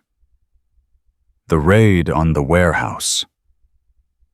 Mr. Reyes, at any point during this investigation, did you take the law into your own hands? Victor considered the question carefully. We gathered information and shared it with federal authorities. We provided assistance when those authorities requested it. When children's lives were in immediate danger, we acted to protect them. Some would say you overstepped, that you should have let law enforcement handle everything. Ma'am, law enforcement was compromised. There were FBI personnel on Wells's payroll, as this trial has demonstrated. If we'd waited for the system to work, 14 children would be in foreign countries right now, sold to the highest bidder. So you feel your actions were justified? I feel that those children are alive and safe. That's the only justification that matters. The defense tried to paint Victor as a vigilante, a criminal using the rescue as cover for his club's illegal activities. They brought up his record, his associates, the violent reputation of motorcycle clubs. Victor answered every question calmly, letting the prosecutor redirect to the evidence. Then Martinez called her final witness. Lily Thompson walked into the courtroom holding her mother's hand. She was 7 now, taller than she'd been that day she burst through the Iron Horse doors, but her eyes were the same old and young at once, carrying knowledge no child should have to bear. She took the oath in a clear, steady voice. Martinez was gentle, guiding Lily through her testimony with careful questions. The day of the abduction. The terror in the car. The desperate run for help. When you ran into that bar, Martinez asked, were you scared of the men inside? Yes. My mommy told me bikers were dangerous. But you went in anyway. Why? Lily thought about it, her face serious. Because the bad man was more dangerous. And I thought maybe the bikers could be scary for the bad man instead of for me. A murmur ran through the courtroom. And were they scary for the bad man? Lily smiled for the first time since taking the stand. They were the scariest. The bad man cried and ran away. And Mr. Victor promised to keep me safe. He promised. What does that mean, promised? It means a real promise. The kind you keep forever, no matter what. And did Mr. Reyes keep his promise? Lily looked across the courtroom, finding Victor in the gallery. Their eyes met. He's still keeping it, she said. He's keeping it for all the kids. Because that's what angels do. The verdict came after 12 hours of deliberation. Guilty. On all counts.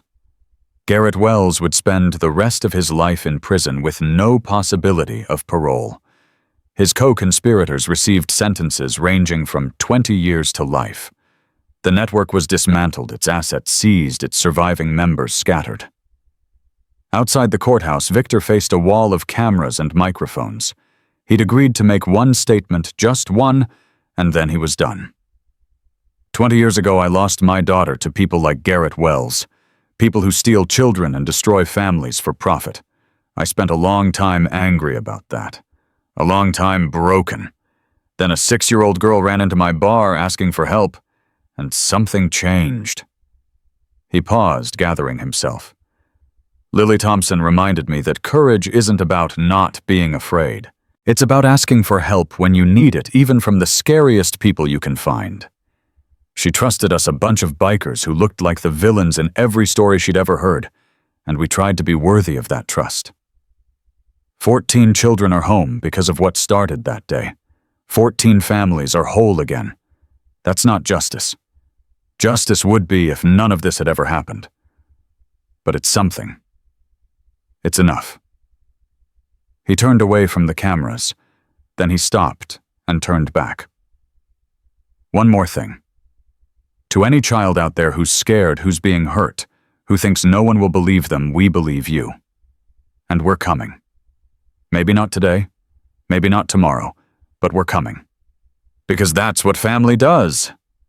The cameras captured Victor walking away, rejoining his brothers, disappearing into a sea of leather vests and chrome machines.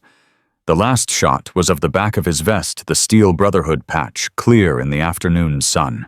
Above it, a smaller patch had been added. A guardian angel with motorcycle wings. And underneath, in silver thread, for Maria, for Lily, for all of them. 1 year after the trial, the Iron Horse Tavern looked nothing like the bar where a terrified 6-year-old had burst through the doors. The main building remained, but a new wing had been added. Bright. Welcoming. A sign above the entrance read, Little Angels Community Center, in cheerful blue letters. Inside the space had been transformed into a haven for at-risk youth after-school programs, counseling services, emergency shelter for children in crisis. Victor stood in the doorway watching Rita lead a group of teenagers through a self-defense class. Her voice carried across the room, firm but encouraging. Remember, the goal isn't to fight. The goal is to get away and get help. But if you can't run, you make them regret touching you. The kids laughed, practicing the moves she'd shown them. Some were from troubled homes. Others had been rescued from situations similar to what Lily had escaped. All of them found something here they couldn't find elsewhere. Adults who believed them, who listened, who would act. Bull appeared at Victor's shoulder. Got a minute? What's up? Visitor out front. Says he needs to talk to you. Won't give his name. Victor's instincts prickled. Trouble. Don't think so. Looks like a suit. Nervous type. They walked through the clubhouse to the parking lot. A man in his 50s stood beside a rental car, shifting his weight from foot to foot. Gray hair, expensive clothes, the look of someone who wasn't used to being uncomfortable. Can I help you? Victor asked. The man took a breath. My name is Robert Collins. My brother was FBI Assistant Director William Collins. The corrupt supervisor. The one who'd hanged himself rather than face trial. Victor's expression hardened. You've got about 30 seconds to explain why I shouldn't have you thrown off this property. Because I have something you need to hear. Robert's voice cracked. Something about my brother, about what he did, about why he did it. I know why he did it. Money. No. That's what everyone thinks, but that's not. Robert wiped his eyes. Please, just give me 10 minutes. Then I'll leave and never come back. But you deserve to know the truth.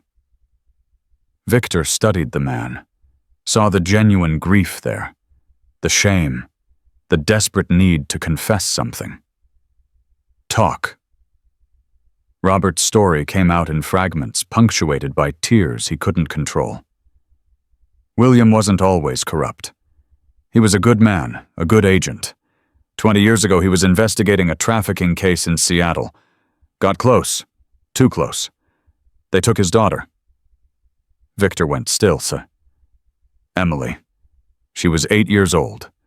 They sent William a video and a message back off, or she dies. He backed off. Buried the case. Thought he could protect her that way. And then, they didn't give her back. They said if he ever went after them again, if he ever helped anyone who went after them, they'd release the video of what they did to her. Proof that he failed to save her. Robert's voice broke completely. They owned him after that. 20 years of doing what they told him, covering up their crimes, all because he couldn't face what had happened to Emily. Victor's hands were shaking. Where is she now, Emily? She died in the facility where they kept her. She was 9 years old. William never knew exactly when. They just stopped sending updates. The parking lot was silent. Why are you telling me this? Victor finally asked. Because you lost a daughter too. Because I've read about Maria.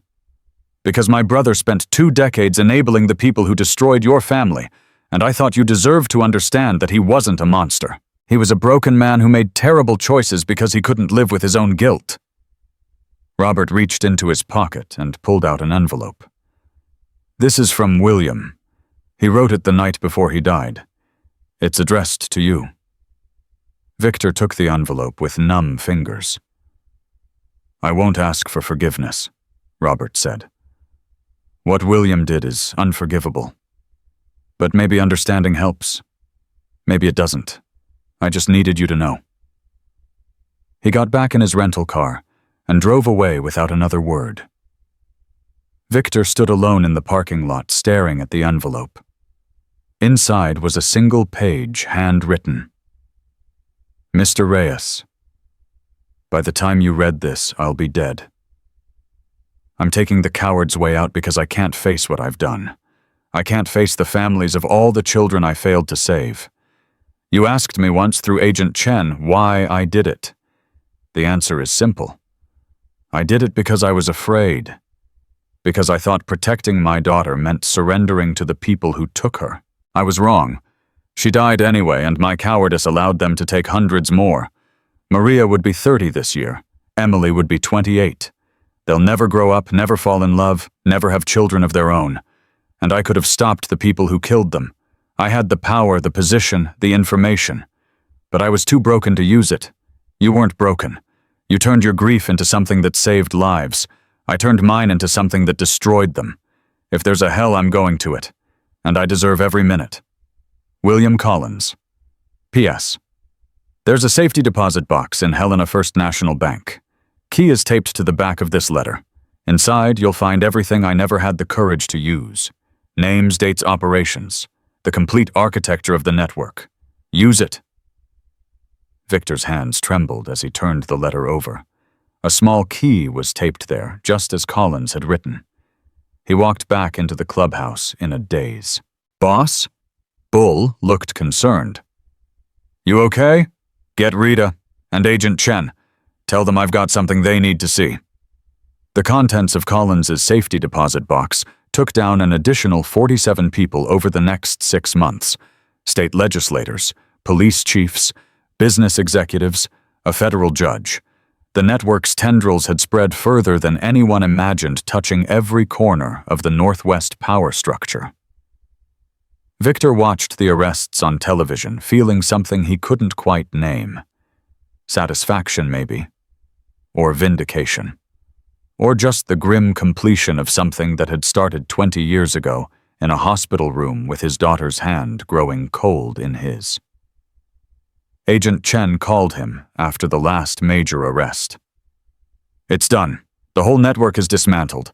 Every major player is in custody or dead. What about the children? The ones who were still missing? We've recovered 31 additional victims based on Collins's files. Most were in international locations. It took time, but we got them out. 31.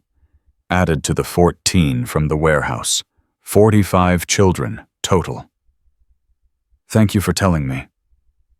Victor, Chen's voice softened. You should know something.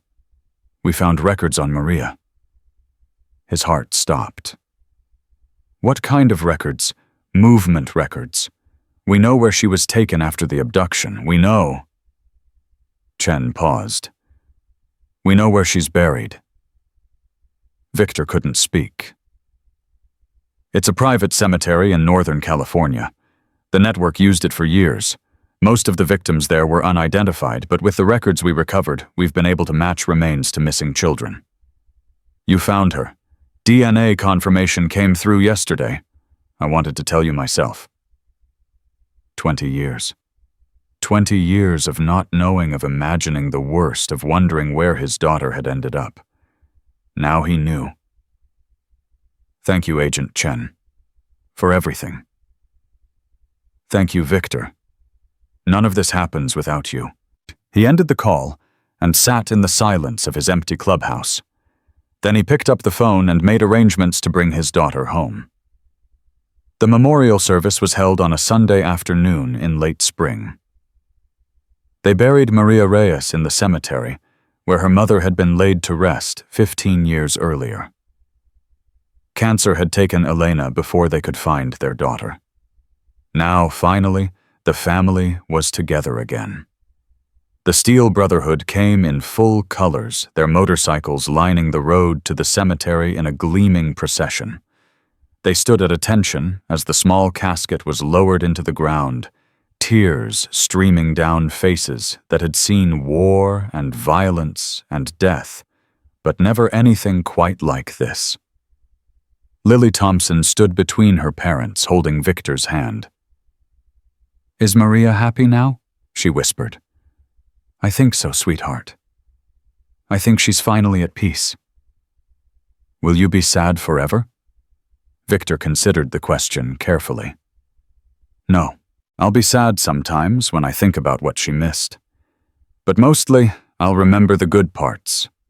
Her laugh, her smile, the way she used to wake me up on Saturday mornings by jumping on my bed."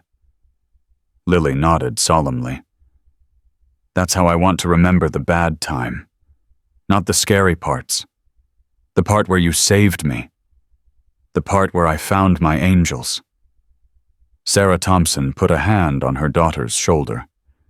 "We should let Mr. Victor have some time alone with Maria." "Okay, Mommy." Lily hugged Victor's legs one last time.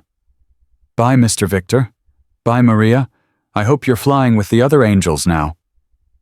The crowd dispersed slowly, leaving Victor alone at the graveside. He stood there for a long time, watching the sun set, watching the sky shift from blue to gold to crimson. "I'm sorry it took so long," he finally said. "I'm sorry I couldn't save you, but I want you to know what happened because you died.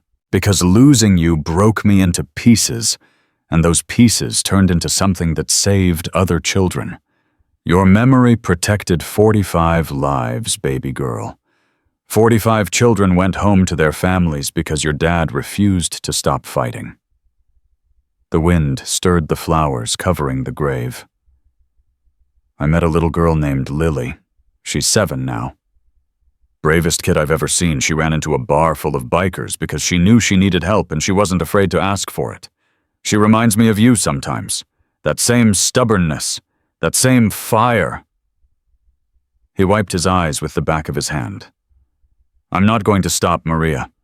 As long as I'm breathing, I'm going to keep protecting children. I'm going to keep being the person you needed me to be when I wasn't there. And every kid we save, every family we make whole again, that's you. That's your legacy. That's what your life meant." He placed his hand on the headstone, feeling the cool marble beneath his palm. "I love you, baby girl. I always will. And I'll see you again someday. But not yet. I've got work to do." He walked away as the last light faded from the sky. Behind him, Maria's headstone caught the final rays of sunset, the inscription glowing like gold. "Maria Elena Reyes, beloved daughter, forever in our hearts, gone, but never forgotten." Summer came to Montana in a blaze of sunshine and wildflowers. The Little Angels Community Center was bustling with activity. The after-school program had expanded to serve 3 counties.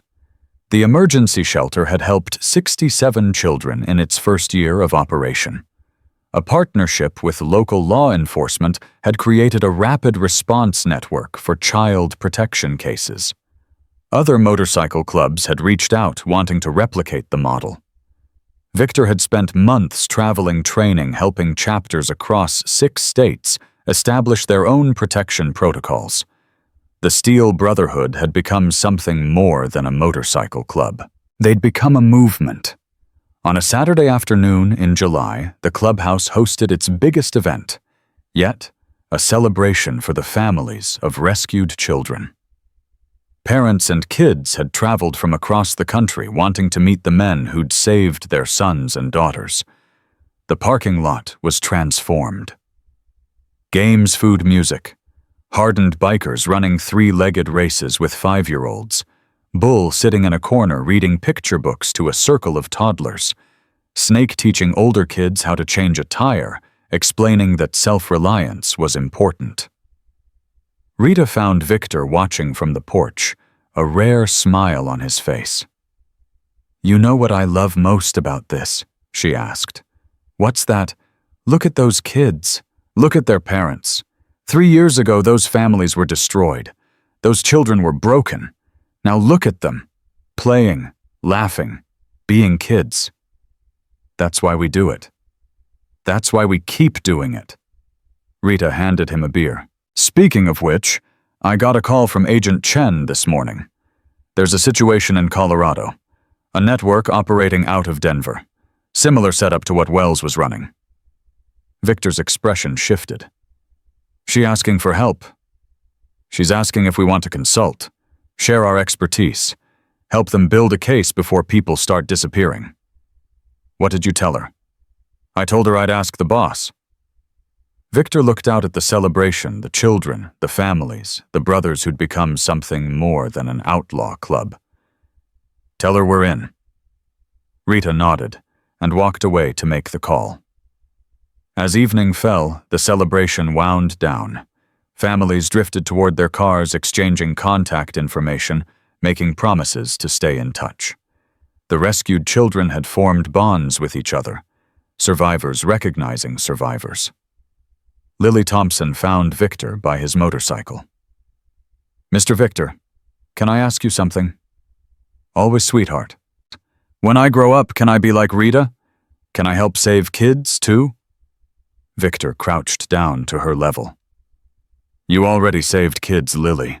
You saved them by being brave enough to run through that door, by being brave enough to trust us, by being brave enough to testify in court.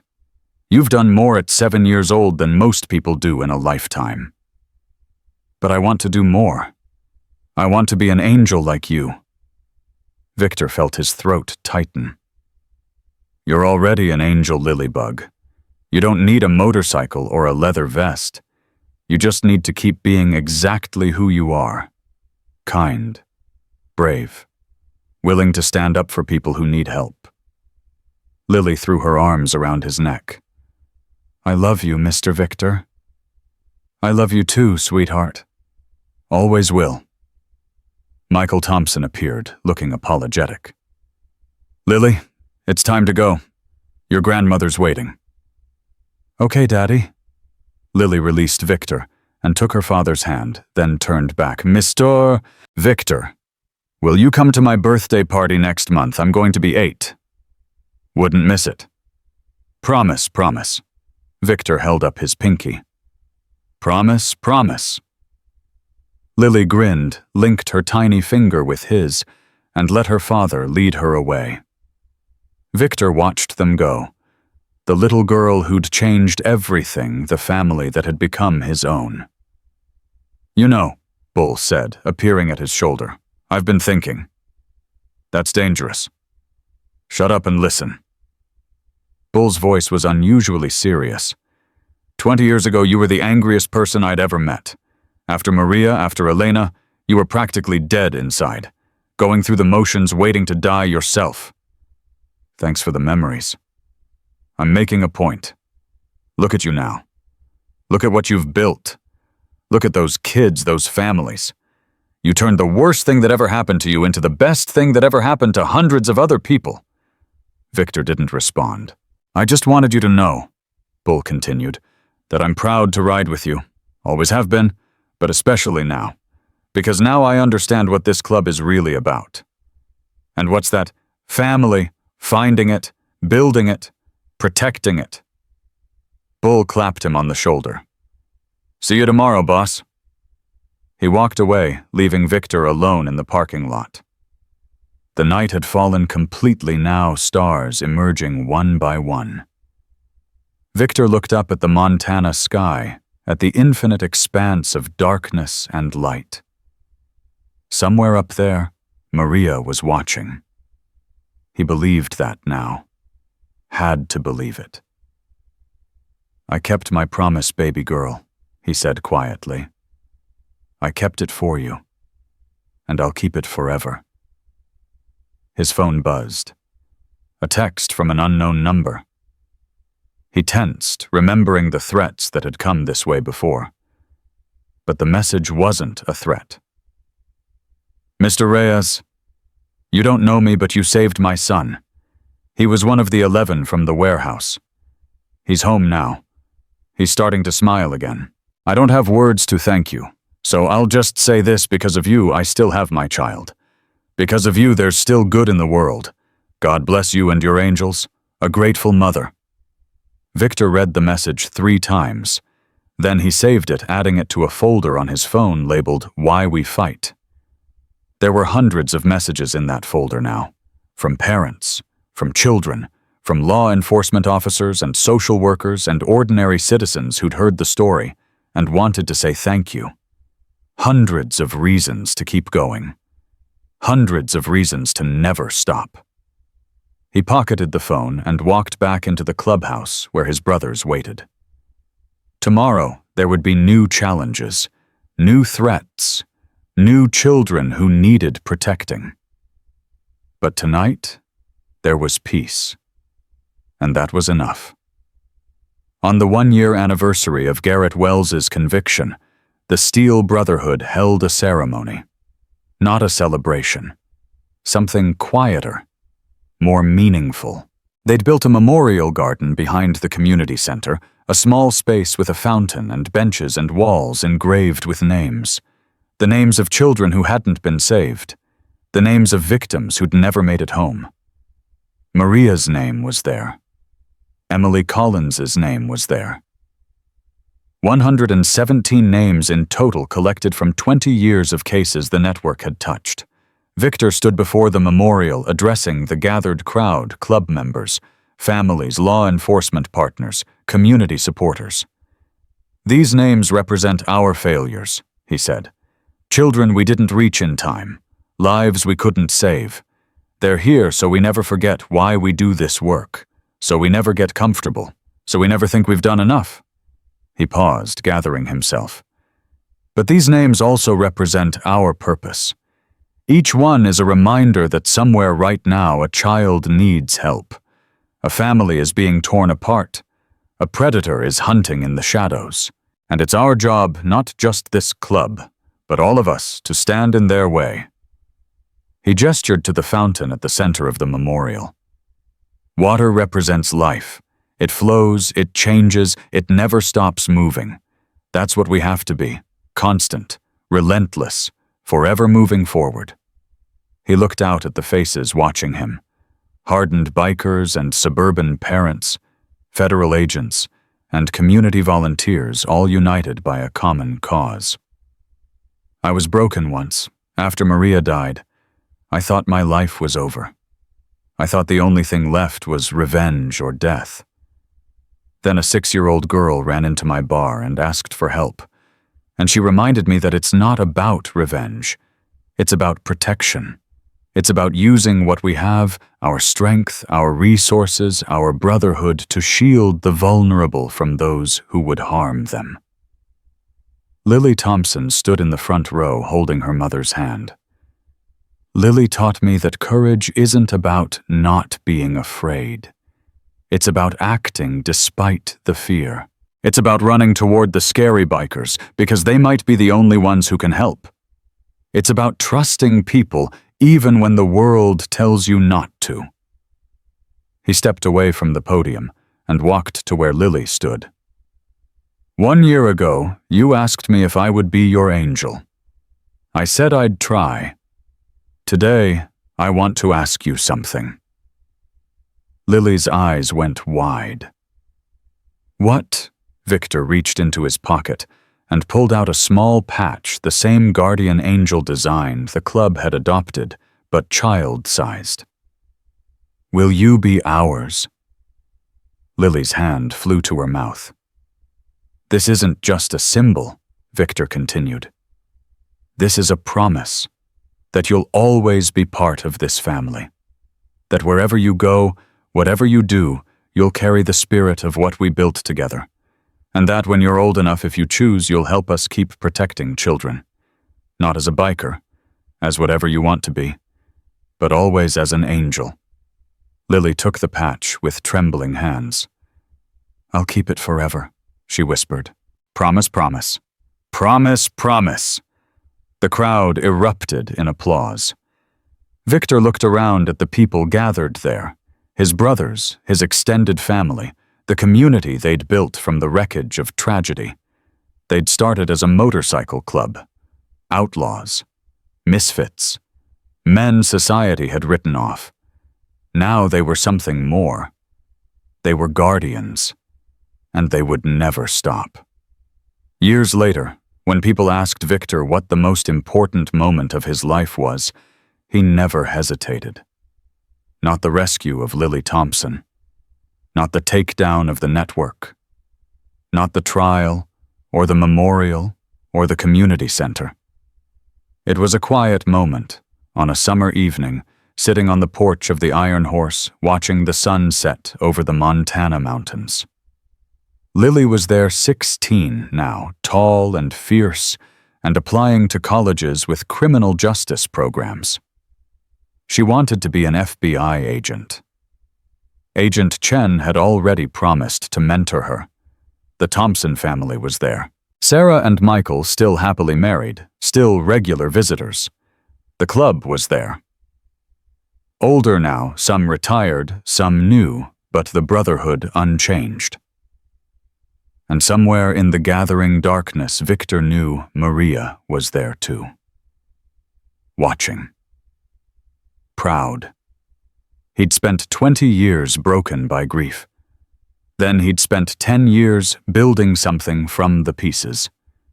Not a replacement for what he'd lost. Nothing could replace Maria. Nothing could undo the tragedy that had started it all. But something new.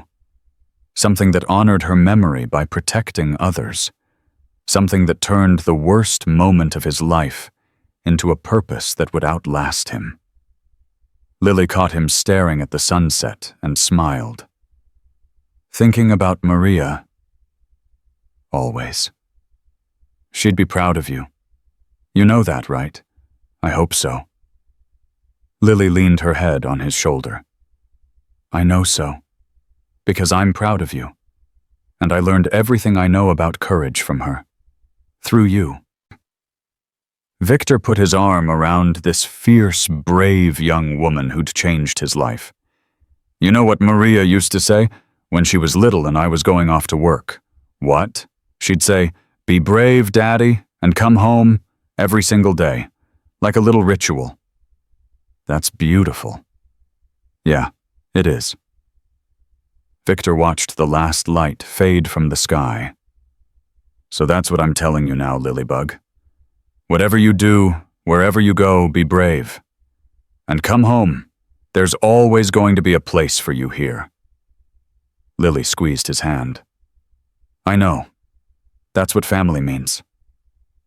Victor nodded slowly, feeling the truth of it settle into his bones. 20 years of darkness. 10 years of building. And now finally, he understood. The world was full of monsters.